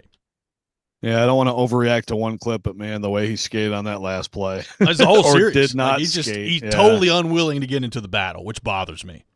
Yeah, there's no way that's a coincidence with some of their struggles. Greg and Brentwood brings up Radulov. That's another guy who, yeah, he's a good player. He's not an elite player, right? But that's at least Sure. that's a one on the positive side of the ledger. And then sure, that was drafting one of the guys that they drafted and then did not go well when he just bolted for Russia, right? Or when he went to the bar. Yeah, well, that too. 615-737-1025, our phone number. Coming up next, it's time for the Rex Rant with Joe Rexrode. You're listening to Robby and Rexrode, 1025-1063, The Game.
Sometimes he wakes up on the wrong side of the bed. And sometimes he's just, well, Joe. Awkward moment, let's do it. This is the Rex Rant, now on Robby and Rexrode. I almost feel bad for them. I would actually let them scream at me. Woo! Way to go, guys! How's your monster? How's that going up there? Hope you enjoy some sweet tea. Go ahead, just yell. You can throw your drink on me. It's I fine. will, and the reason I was down there yesterday. Big Bird influenced me as a child. I guess so. Okay, can white people like rap or no, Paul? Is that okay? Young white people can like it. Well, when Wu-Tang Clan's album came out, I was 20, you a-hole. It is that time of the day, time for the Rex Rant with Joe Rexrode. You can check it out every morning here on the program. Joseph, the floor is yours. Thank you for playing that, Nick Kaharski. This rap music, what, like 5 years old or so? How long has rap been around? I don't know. That was a good one. That was one of your best Kuharski voice impressions in a long time. You like that? That was good. It's just completely all over the map. It's totally random. All right, I really, it's a Monday, and I really don't have any real life experiences to complain about. I'm feeling pretty good about life, so that's good. I'm gonna keep it low key, but I do want to keep this going. We're having I think a good air it out conversation here on the state of the Preds. So I do have to pick out a text here. We've had a ton of reaction on the text line driven by WilsonCountyHoney.com. So I'm going to read part of this very long text. The rest of it is, I'm not reading all that, but sorry for your trouble or congratulations. Okay. Quote, morning, fellas. I've never heard Bridgestone as loud as it was on Friday. It was so loud there was like a quadruple echo running through the building. It was awesome. That being said, Jared is right. Home ice and the crowd energy. Oh, is Jared right that home ice and crowd energy don't matter? Even though the crowd gave everything they had, Reds didn't seem to feed off it. I think I realized the most Friday is that we didn't have a leadership presence. It doesn't seem like anyone stepped up and started screaming at the guys like, this is it. This is our chance. Let's get this done. End quote. So obviously, first of all, you've immediately triggered me with that. Like someone, guys, what are you doing? I mean, if you watch the game, they spilled everything that you can spill in that game. Like, I have no issue with the Preds' effort. We just talked about Mitch Marner, and I think that's a real rarity. That's why I'm with you. I'd be buyer beware on him, because in this tournament, in this sport, if there's ever a question about, look, people make mistakes. Plenty of Preds made mistakes, killer mistakes by the Preds. But even like Carrier in game one, that wasn't effort. He messed up, right? I mean, I don't think that more intensity, more, screaming or whatever, that's not what this is. They don't have an intensity problem. This is execution, and it is also talent, which is mostly what we've been talking about on the show. I did also, though, I wanted to ask you, Robby, about that. It's really interesting to see. Never heard Bridgestone as loud. Thomas Drance, who covers the Canucks for us, and I don't necessarily agree with that sentiment about it being as loud as it's ever been. I've heard it louder. I thought it was really good at moments. They had the timeouts. Yeah. I think there was I think the crowd was kind of lulled to sleep by it was a grinder. It was a mutter of a punch you in the face, get you in a phone booth, and that's what the series was. So I think that lent itself to actually a more subdued crowd.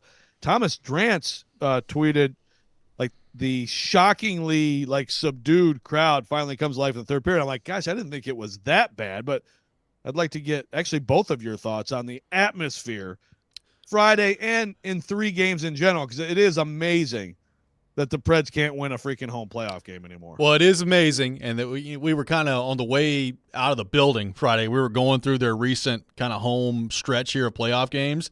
It's been bad. I mean, it's been bad basically since the 2017 final against Pittsburgh, right? Like game six of the final. They've not been good at home in the playoffs.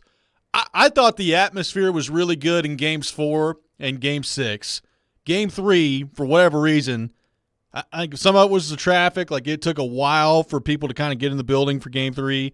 And then the games, for the most part, other than game 4, have been just kind of a slop fest out there. So I think that lends itself into it. I will say I was a little disappointed in the crowd on Friday.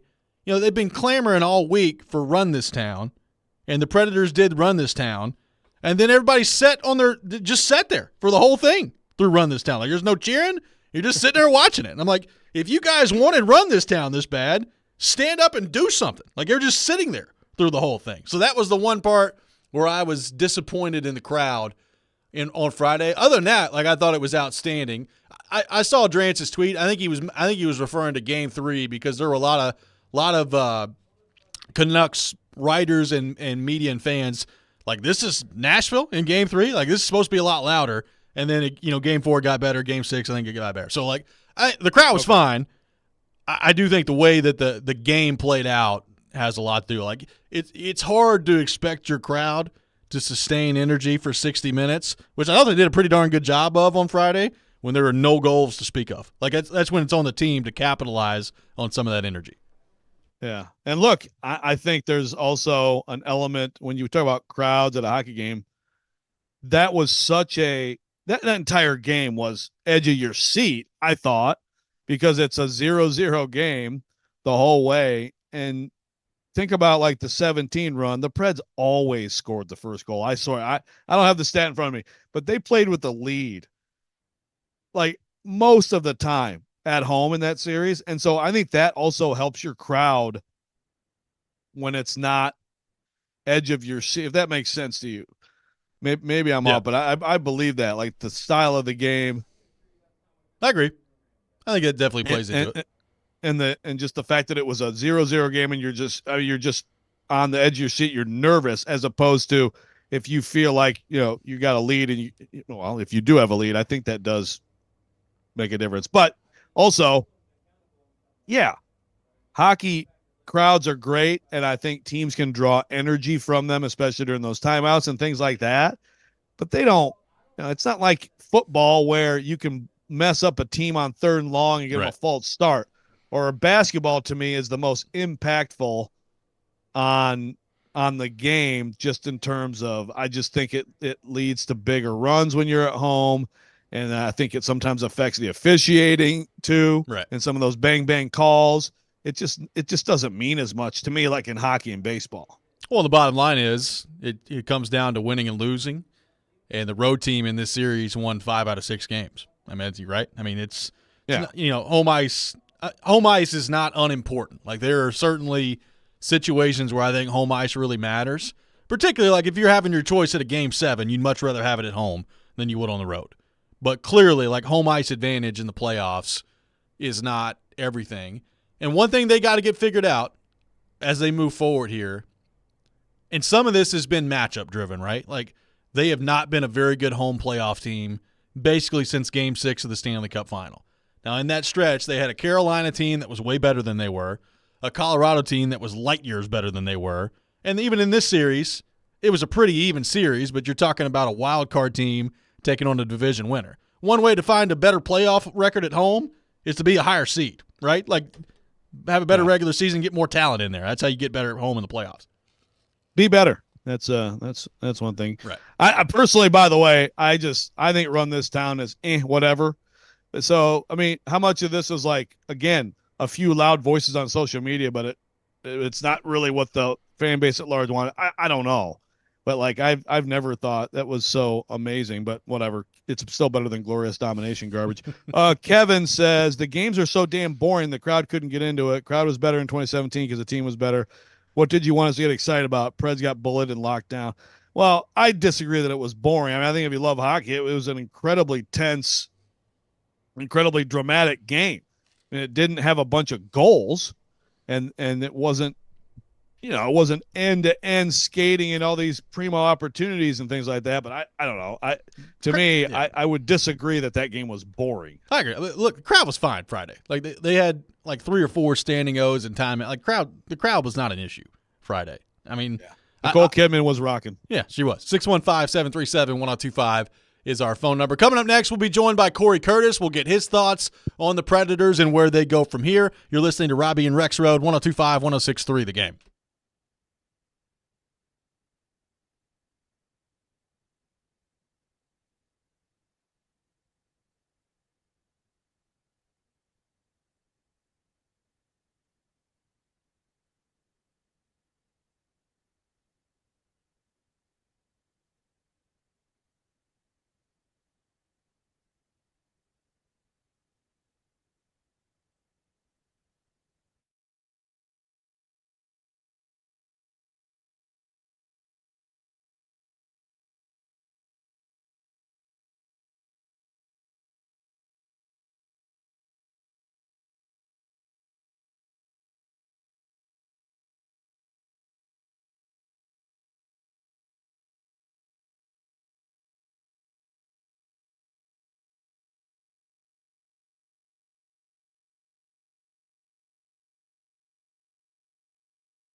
Final hour, Robby and Rexrode, 102.5, 106.3 The Game. Robby Stanley, Joe Rexrode, Nick Keyser here with you on this Monday morning. As we do every Monday morning at 8 o'clock, we go to our 102.5 The Game phone line, driven by WilsonCountyHyundai.com.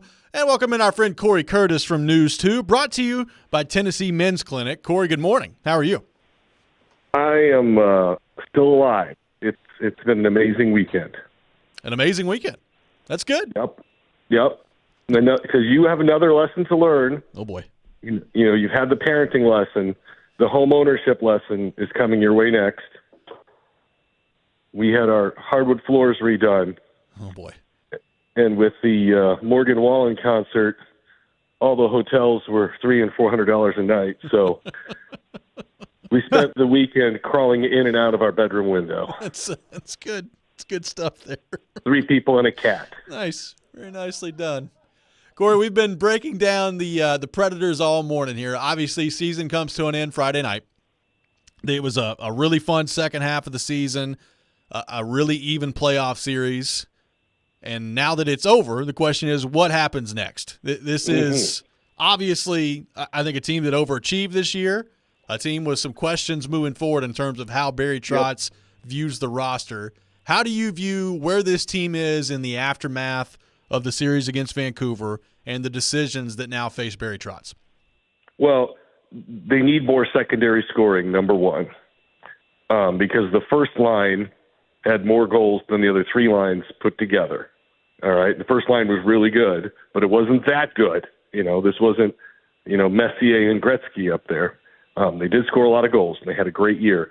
But I don't believe any of their other forwards scored 20 goals this season.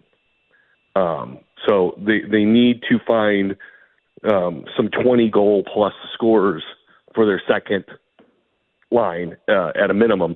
And they've got to find some guys who are young who can score as well, because O'Reilly and Gustav are not getting any younger. You like to think Evangelista as a 20-goal scorer here in the next year or two. So he's one guy you can point to and think you're going to get there. But then you've got to be able to identify it after that. Who else projects that way for your hockey team? Because they need a couple of them. They need to find a couple of them. Yeah, no, absolutely, Corey. And we may as well rope you in. And we've talked about this before, but since it's, again, season ends, and so you immediately go to this. I mean, my mind went to it, and we talked to him, in the locker room after the game, and you're like, man, this could be it for UC Saros. But where are you right now on that decision that faces Barry Trotz? It's one of these situations. It's like trading Shea Weber, right? You don't want to trade Shea Weber, but you trade Shea Weber because you think it gets you closer to the cup. And I think it's that situation with Saros. You don't want to trade UC Saros, but he's an asset who has value, and you have a really good replacement in line. And that's the big key to me, because, like we said with the A.J. Brown, trade, you didn't have a proven replacement for A.J. to come and fill in for him. And you can say that Askarov isn't proven, but he's looked really good every step of the way. So you feel very good that he's going to come in and be an excellent, goalkeeper for this team, possibly for a long time. I don't think there's a lot of trepidation about handing that kid the keys to the car.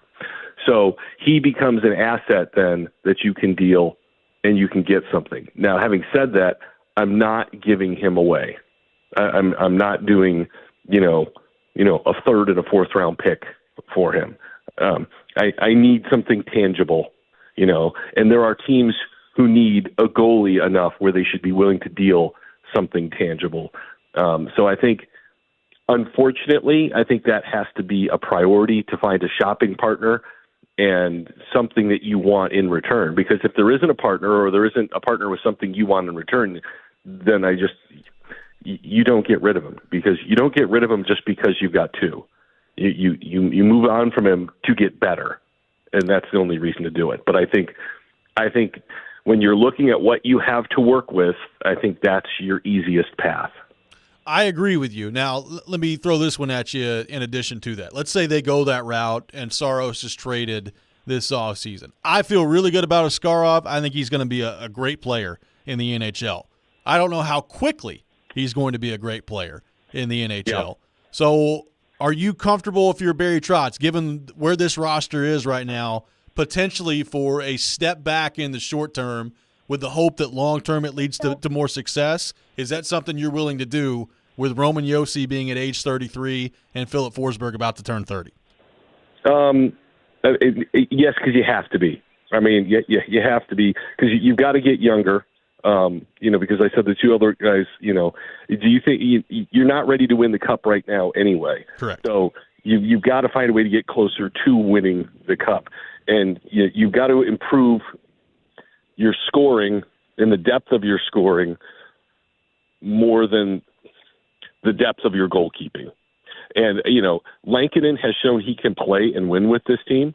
So I think you bring him back and you work with Askarov and you can work them in tandem until you think he is ready. Because I think that's you've got to have the horses. I know you've always got to have the goalie, but we looked for a long time for this team just to have a first line, and they've got a first line now. And now they just need, they don't need 30 goal scorers on the second line. They need 20 goal scorers. Court, what about just the job this year that Trotz and Brunette did? Because I think Preds fans are totally understandably disillusioned with this idea, like this feeling of like, oh, another season in the middle and you get in the playoffs, but you don't have really a chance to do anything. But yeah, these guys are a year into their job, so they should be separated from what they inherited. What did you think how do you think they did in their first year? Well, I think, like you said, they overachieved, and I think they changed the culture. And I think in a first year, changing the culture is usually kind of your first step. I remember, when Mike Malarkey took over that Titans team that won 5 games in 2 years, the first thing he did was try to change the culture. They did competition stuff all the time, trying to get guys to be competitive, get used to winning. And so, this team changed the culture and changed the expectation of what they do on a daily basis and how they play on a nightly basis. And so now that that's established, they can get the most in their eyes from the guys on their roster and find the guys that fit that roster and that culture. So I think that that's a huge step forward, in the team. I also think Barry proved himself, with the moves that he made, pretty much all of them were bullseyes. And so, he showed he's got a clue at what he's doing with that job. So I think that that's important as well. Look, I understand it's a first-round playoff loss is frustrating, but they made the playoffs. And I will never think that that's a bad thing, no matter what some people say, because unless you're picking in the top 3 or 4, it just doesn't matter to me. And frankly, I don't want to sit through a season where they're the worst team in hockey. That's not a lot of fun. I've sat through those seasons in multiple sports, and they're horrible. They're not a lot of fun. So I'll never begrudge them for winning. I'll never begrudge them for getting the most out of what they've got, and that's absolutely what Andrew Burnett did. I was very impressed by his, not just coaching style with the way they played on the ice, but the way he handled his hockey team. From a communication standpoint, from a leadership standpoint, even all through the Canucks series, he never panicked, continued, to believe in his team. And he had every right to, when, some hothead like me would have freaked out after game 4. But no, I think everything they've done, he's a Jack Adams finalist, and he should be. And Barry should be a GM of the Year finalist. We'll see if that happens.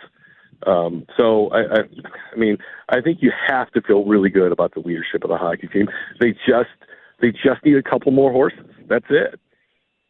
Corey, great stuff as always. Thanks for taking time to be with us this morning, and we will talk to you next week. You know what the best part about this conversation is? What's that?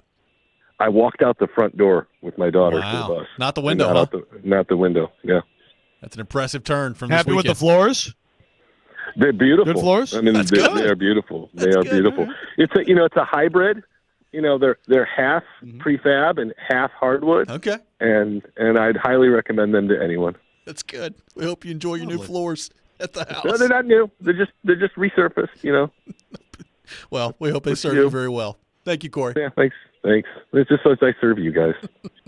Corey Curtis from News 2, our guest here on Robby and Rexrode, brought to you by Tennessee Men's Clinic, joins us every Monday morning at 8 o'clock. So where do the Nashville Predators go from here? That's our question of the day. The season is over. They're eliminated in the first round.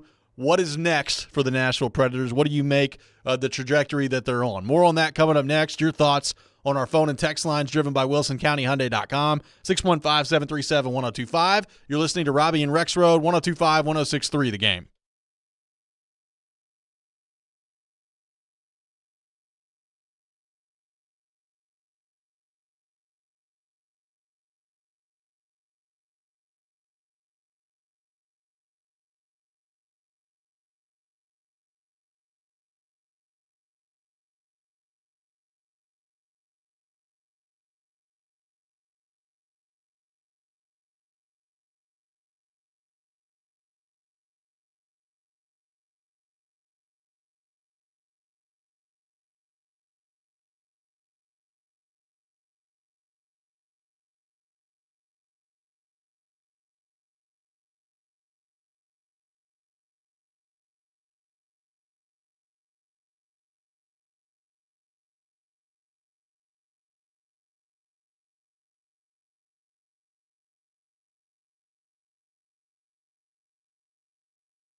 Welcome back in, Robby and Rexrode, 102.5-106.3 The Game. Robbie Stanley, Joe Rexrode, Nick Keys are here with you on this Monday morning. By the way, next Sunday, Mother's Day. This just in. Mother's Day coming up. So if you didn't know it, if you've been kind of just going through life and didn't realize that you're a week away Listen up. We have a $100 gift card to a Moment's Peace Salon and Day Spa in Franklin available for you now if you answer this trivia question. And if you get the trivia question, you'll also be qualified for an upgrade to a $250 gift card as well. We're going to be doing this all week long here on the show. Answer today's trivia question on our text line. Do not call. Make sure it's on the text line. How many times in the history of the Nashville Predators franchise have they made it out of the first round? How many times have they won a first-round playoff series? If you know the answer, hit up our text line driven by WilsonCountyHyundai.com. The first person to correctly guess the answer will win a $100 gift card to a Moment's Peace Salon and Day Spa in Franklin and will be qualified for an upgrade to a $250 gift card as well. Pretty nice Mother's Day option there for you. So just saying, 615-737-1025 is our phone number. The Pred season has come to an end, and Joe, it begs the question, what's next now? I think, and we talked about this earlier in the show, I think this is a massive offseason from the Predators. It's not going to get the same amount of attention as last year's did from the standpoint of you had a new general manager and a new head coach coming in, and you're not going to have that this offseason. But when you factor in what just happened with this group, the age of the roster, the decision coming up at goalie at some point, like it's a pretty massive offseason for the Predators coming up here. There's been this kind of narrative, for lack of a better term, around this team this year, and I saw it even more this weekend, that this is a young team. Well, how about those young Preds? Like the young Preds hung in there with Vancouver, and they're going to continue to get better and better and better, and we'll see, they can be in Stanley Cup contention here in a couple years. And my problem with that is this is not a young team. It's not. Go look at the roster. It was not a young team that played in that playoff series against Vancouver. They had some young guys. Stasny's a young guy. He got hurt. Evangelista's a young player. I think you should be very encouraged by what you saw from him this year. Parsonen got in the last game, which was good to see, and I thought he held up pretty well. So good stuff there. But by and large, it's Ryan O'Reilly and Philip Forsberg and Roman Josi and Luke Schenn. There are a lot of veteran guys that they've got on this team. So how does that influence the way that Barry Trotz views the roster? On one hand, does Barry Trotz look at it and say, you know what? We think Andrew Burnett's a great coach, and with this coach and this system and the veterans that you have on the roster, we're a little bit better than I thought we were and maybe closer to competing for a championship than I thought, and you go and add to that this offseason. That is an option for Barry Trotz. Do you look at it and say, you know what? I like our group. I like some of the veteran players that we have, but in order for us to take the next step, it's going to have to be at the hands of some of these young guys, and we got to give them opportunity. And do you open up roster spots to go that way? It's a really interesting offseason depending on the way Barry Trotz views how to best proceed with this team. And there's a lot of different ways it could go. How do you, Joe Rexrode, view where the Predators are and how this season should influence Barry Trotz and what he does this summer? That's the thing is I find it difficult even in a hypothetical, sit here in my chair and just pretend to be a GM world to make the right choices because there's just so many variables. What do you think of certain young guys? How important is it to adhere to the timeline, so to speak, and not go backward and try to help these veterans you have who are still playing good hockey? I agree, you can't expect that to last forever, but you could say, okay, well, Ryan O'Reilly, yeah, maybe he's getting a little long in the tooth and you need another number one center, but for now, do you not want to help that guy win next year with what he did for you in his first year in the organization? By the way, underrated moment of today's show is the update where Nick Hughes is like, Ryan O'Reilly shared how he thought about how he played. I sucked. That made me chuckle. That guy. One thing that no one will ever be able to say about Ryan O'Reilly is that he doesn't take responsibility. Holy smokes. Yes, he overtakes responsibility, but yes. But I mean that guy, and look, I remember conversations this year, with Brunette about this whole thing, losing sleep about, man, do I sit that kid down because he, maybe it's not the best for him, but then these guys, they want to win and they're winners and they're good. And so what do you do? So it's like you carry that question into the summer a little bit too, right? But I still think it starts with the goalie. It starts with what are you going to do And then what can you do if you decide you are going to move Saros? And I think also, how far do you lower your standards on the return? Because clearly it's not what Barry Trotz has hoped for. Correct. So how much value is there still in just making the move to open up the cap space and setting a course and saying, Yaroslav, this is going to be your show? How much value is there in that, even if your return isn't great? How important is it to try to go get someone big, swing that big trade, sign, offer sheet that Alex Doherty mentioned earlier? There's a lot of things you can do there. And then like I said, how do you feel about some of these young guys in particular? Do you feel like some of them are quote unquote cooked enough so that some of those spots do need to be left for them next year? Let me ask you this. How important do you think it is that Barry Trotz makes a decision on UC Saros this offseason? He's eligible for an extension on July the 1st. That doesn't mean that they have to make a decision by then. You could take it into next season. You could take it to next trade deadline if you wanted to. How important do you think it is that a decision on the Saros front, one way or the other, comes down this offseason? I think it's important. Well, look, but to your point there, you could, I guess in theory, you could take it past the trade deadline and just go into him as a UFA and say, okay. That would be interesting, but you could. That would be interesting, but maybe if you went that route, also there might be a little bit of a humbling on his part, and you might end up with a cheaper deal for him. I don't know. Maybe not. Well, we're going to have Willie Donick in tomorrow, and we know he has had the thought of like Saros and Askarov together for a stretch. Yep. Which I guess would be next year.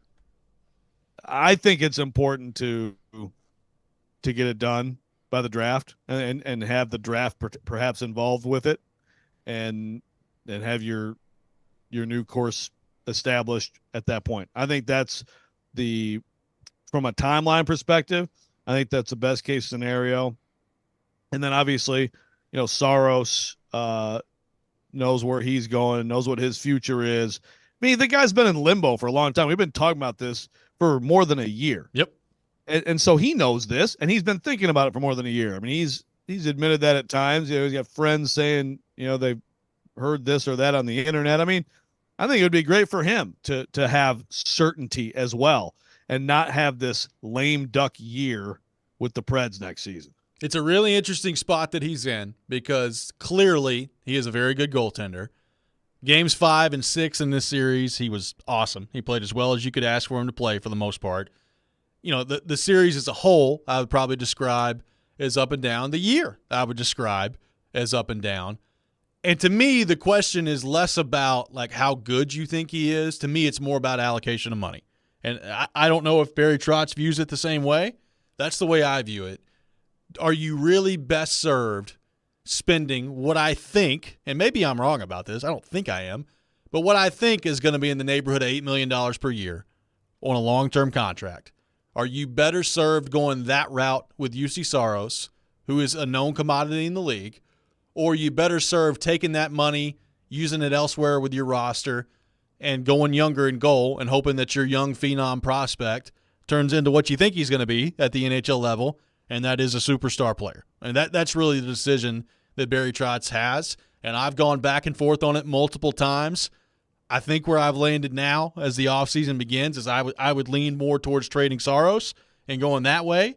I'm interested to see what the number actually ends up being when it lands through the contract, whether it's here, whether it's elsewhere, whatever that next deal looks like for Saros. I'm really interested to see what the number is. 615-737-1025 is our phone number. How would you handle the UC Saros situation? How do you view this offseason for Barry Trotz and the Nashville Predators in terms of the trajectory they should take? We'll take your thoughts on all that. 615-737-1025, our phone number. By the way, congratulations to Jordan in Nashville, who correctly guessed 5 is the number of first-round playoff series that the Predators have won. 2011, 2012, 2016, 2017, 2018. They've went out of the first round 5 times. I saw a whole bunch of 3s on there. You guys just start watching this team in 2016? I saw a 10 on there. Hey. Well, I saw that too. That's interesting. It's about the guess. Sometimes you got to guess and get it in real quick. I get it. It's all good. 615-737-1025. This is Robby and Rexrode, 102.5, 106.3 The Game.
Welcome back in, Robby and Rexrode, 102.5, 106.3 The Game. We are live from our Busy Bee Plumbing, Heating, and Air Conditioning Game Nashville studios, home of the $99 yearly Beehive membership, where the buzz is always about great service. Robby Stanley, Joe Rexrode, Nick Keyser here with you on this Monday morning, discussing the Nashville Predators.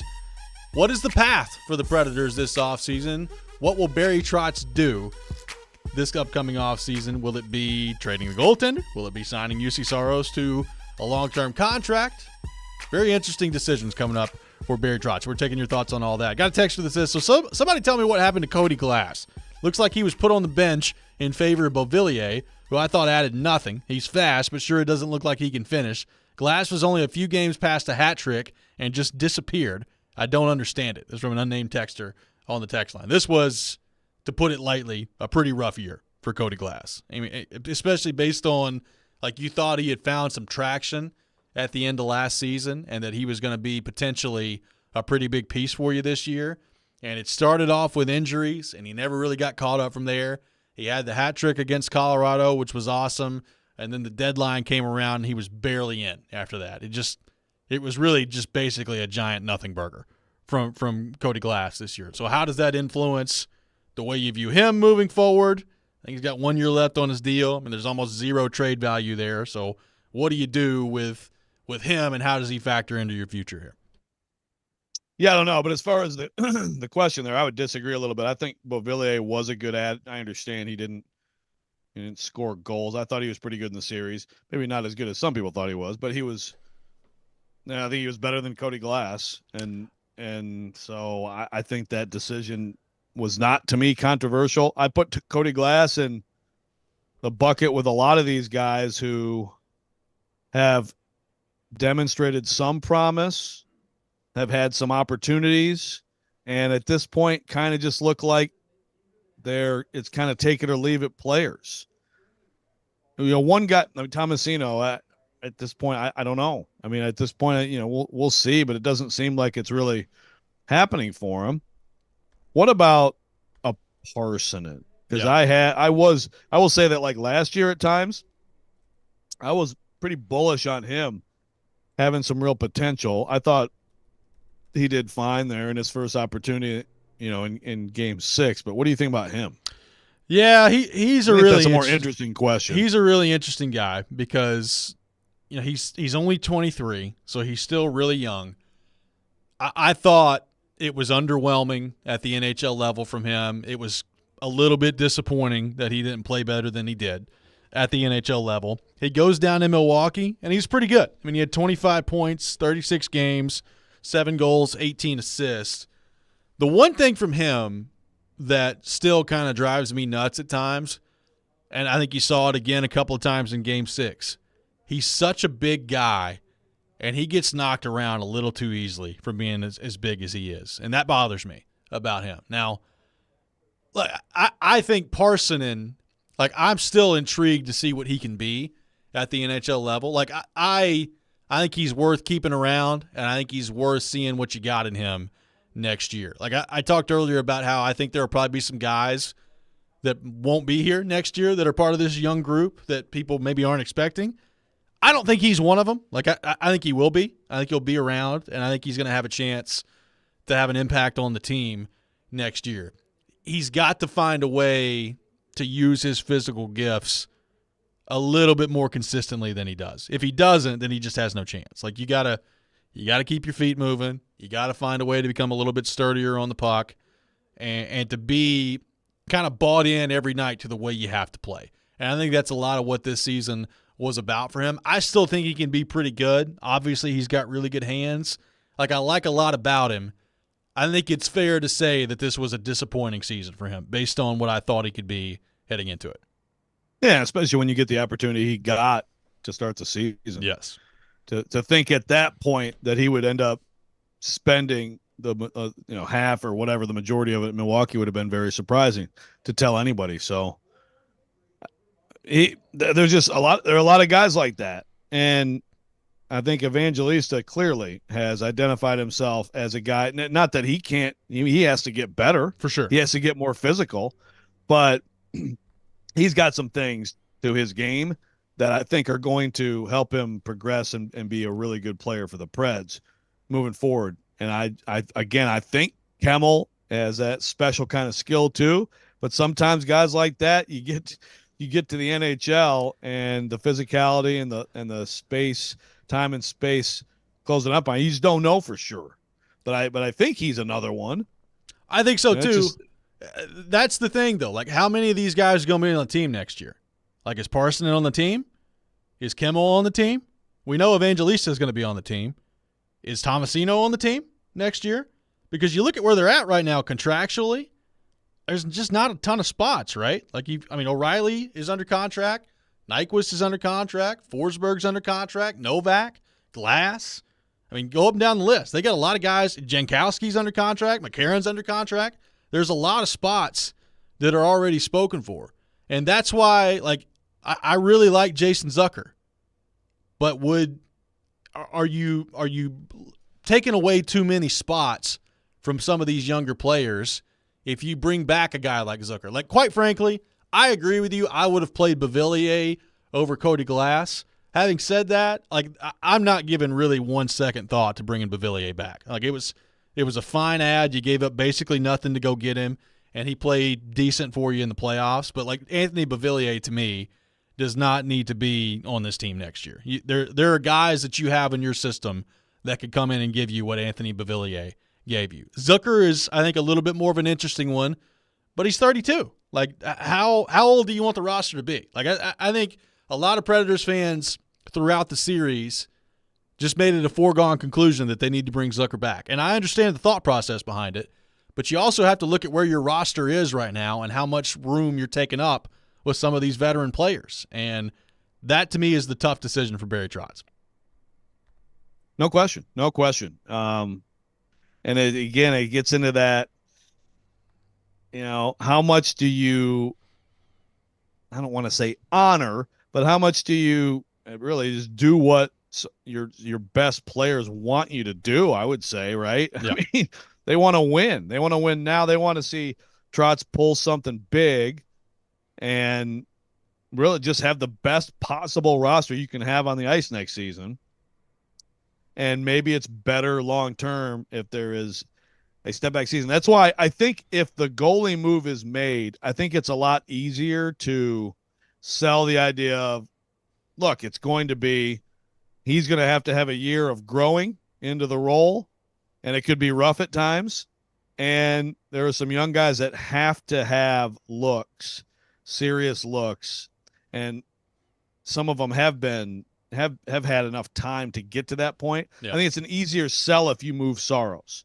If you don't, then I guess I would ask, why are you messing around with doing anything but just having your best possible winning team on the ice and getting back in this tournament and saying, you learn from this mistake, you've added this piece, and now you can make a run. And I know some Preds fans will cringe at that idea, but I think if you don't move Saros, that is potentially the mindset. Well, and just from a roster standpoint, think about this. We mentioned the defensemen earlier, right? They've got 6 for next year that are already under contract. Yossi, McDonough, Barry's a free agent, Luke Schen's under contract, Fabro's under contract, Lozon's under contract, and Stasny's an RFA, but Stasny, I can guarantee you, is a part of their plans moving forward here.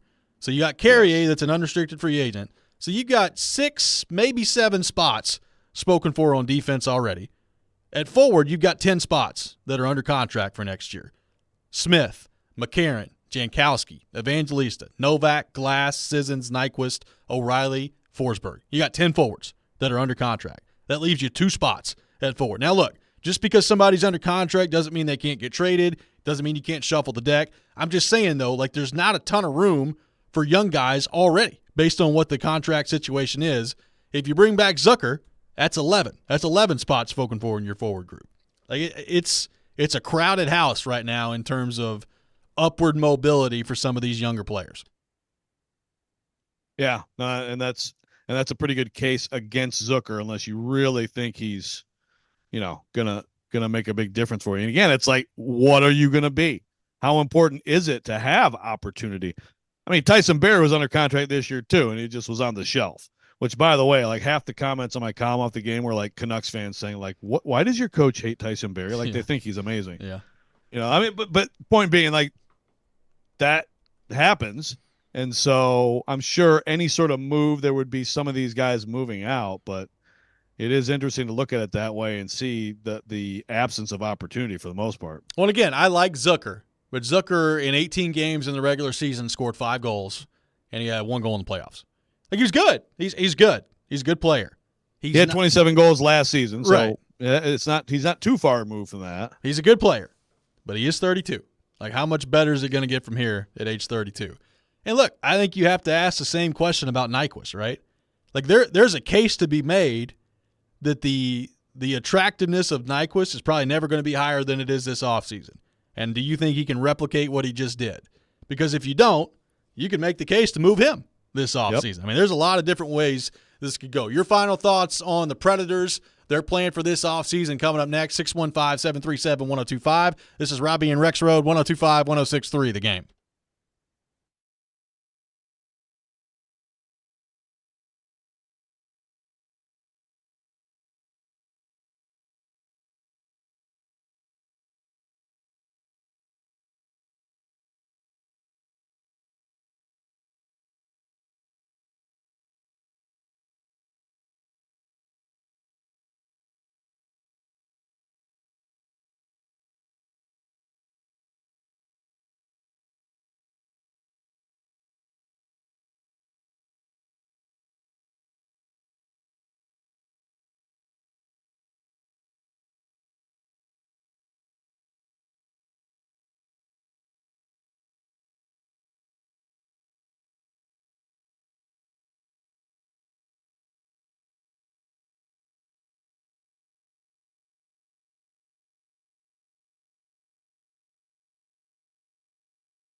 Final segment of the day, Robby and Rexrode, 1025-1063 The Game. Taking your thoughts on the Pred, 615-737-1025 is our phone number. Al from Smyrna on the text line, driven by WilsonCountyHyundai.com. The core needs to change. The defense needs to get better and stronger. More secondary scoring. The Predators have 16 postseason appearances and 11 first-round exits. We went through that number a little bit earlier in the show. Dean in Old Hickory says, don't understand the fixation with Glass. He's done nothing. It was a bad trade. Move on. I get the idea of trying to move on from Cody Glass. I don't really know how you do that this offseason. Like, you going to trade him away for 7th-round pick? Like, I don't. There's not a ton of trade value there. Also, it wasn't a bad trade. That was the Ryan Ellis trade. Yeah, they got rid of the Ryan Ellis contract. It was a great trade. Yeah, it's a fantastic trade. It's certainly – Glass coming back the other way clearly has not given you the production worthy of where he was drafted, right? Obviously. But, I mean, it's worth the trade just to get rid of that Ellis contract. I don't think there's any doubt about that. this is a really interesting spot for them to be in terms of deep down for Barry Trotz, and we talked about this with Alex Doherty. How many of your young guys do you believe are game-changing players? You know, Novak, you signed the new deal, his new contract kicks in next year, and he was invisible in the playoffs. Like, how much does that change the way you view his role moving forward? I mean, he's not making a ton of money, so that's the good part of that deal there. Like Kimmel, is he on the team next year? Tomasino, like, is Tomasino a guy that you still believe can be a part of your future? Or is he somebody that kind of fits into the category I was talking about earlier that maybe won't be around? And I keep going back to these guys are not Barry Trotz picks. Tomasino had 20 points, 41 games for the Preds this year, so he spent basically half a season here with the Predators, went down to Milwaukee after that, and he was fine. Like, he's okay. So is there a spot for him next season? Like, some of these young guys, I think that's the one part of this year, beyond the overachieving, beyond, I think, finding out that Andrew Burnett was a good coach and the fun of the second half of the season, the one part that I think if you're a Predators fan from this season that you walk away really disappointed in is there were not enough young, impactful players. You hope to see a little bit more from your young guys than you saw this year. Yeah, and I think some of these guys are, to use a TD lingo, Jags, just a guy. Yeah, you know, and agreed. You need more than just a guy with a lot of these guys. So then it's still look. You can still make the case for some of these young guys and say, well, how do you know unless they get a real opportunity? Now, Tomasino has had opportunity. Yes, Tomasino's had. We've talked a lot when he's been in Milwaukee about when are they going to bring up Tomasino, things like that. I think he's had pretty good opportunity, but some of these other guys, I mean, I am intrigued by Parsons, so I still think there's something there. And Novak's interesting too. Obviously he's a middle-aged player, I guess, basically. He's a good player. Is what we just saw an indication that it's just not there for him in the postseason and the way the Stanley Cup playoffs are? Or was this series in particular such an airtight grinder against these monster defensemen that maybe he should get a little bit of a break on that? I think it's somewhere in the middle. Like, clearly, I don't think this was a great matchup for him. It was a very physical series. Vancouver's got gigantic defensemen. But also, like, that's kind of what it is in the playoffs, right? Like, the space goes away. It's not like there aren't very many series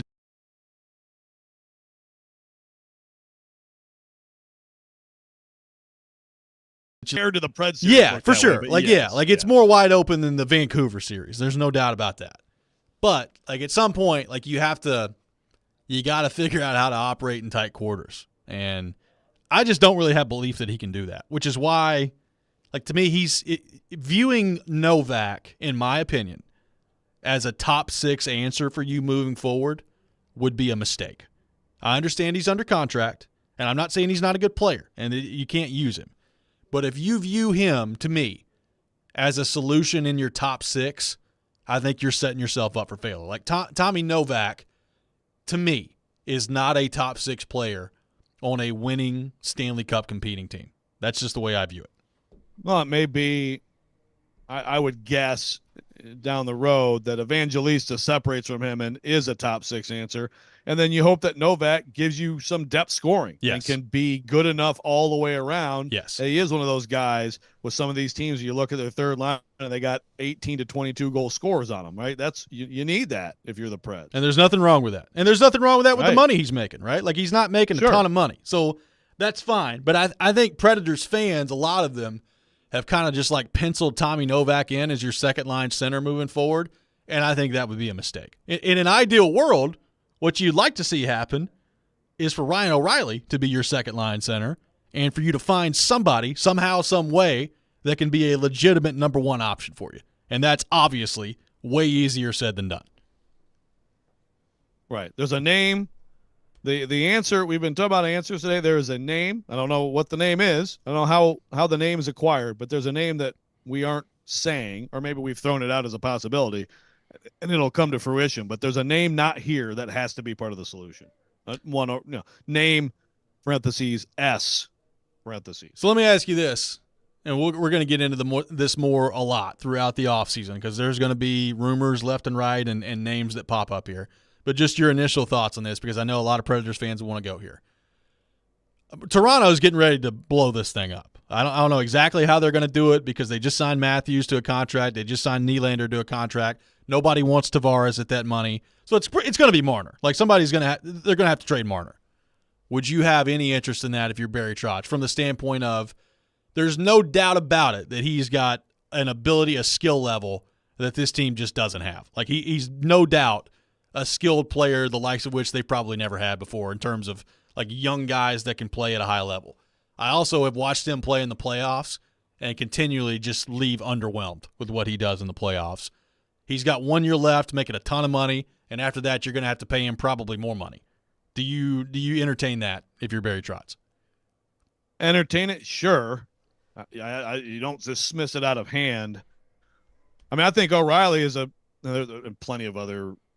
I mean, Barry Trotz knows everybody in the league. Bruno, they all know. They all talk about everybody. They all know what's going on. But O'Reilly played with him. It was very interesting how O'Reilly was like, "Yeah, I think I'm getting out of Toronto now. Thanks, though, guys. Yes, bye. Good luck." But there's a guy who I think could be a source of valuable information on Marner. If he's removed from that fishbowl with the core four, and he comes into a place like this where there is a lot of grit and sandpaper and leadership in the room, do you believe that you could get his best and maybe get a little bit of a transformation to some of the things you need from a guy like that? Maybe. I don't know. I mean, I think that's got to be the conversation. I certainly think he would be well served of getting out of Toronto. I don't think there's any question about that. I think it wears on people after a while. I think it's wearing on him. The other thing with him is he's not a center. Like he's a winger, which, I mean, not that you should be opposed to bringing in good wingers. Yeah, that's good too, but yes. At some point, you got to find a center. Like you have got to find a number one center. And again, Ryan O'Reilly is a really good player. At this stage in his career, to me, he's not a number one guy. He's a good, I think, number two guy. And there's nothing wrong with that, especially at the money he's being paid. But you got to find a way to get a number one centerman. And that's what we've been talking about with this group for 25 years. They've been past the second round of the playoffs one time. And that's got to be the basis of which you're operating if you're Barry Trotz. How do you find a way to legitimately become a Stanley Cup contender? And whatever path they take this offseason, that's got to be what's in the back of the mind. We'll continue this discussion tomorrow. Willie Donick is going to join us for the 8 o'clock hour. Get his thoughts on that. Adam Vingan will be with us. Caroline Fenton, appreciate your participation today on our phone and text lines driven by WilsonCountyHyundai.com. Jason Big Joe up next. You're listening to 102.5, 106.3 The Game.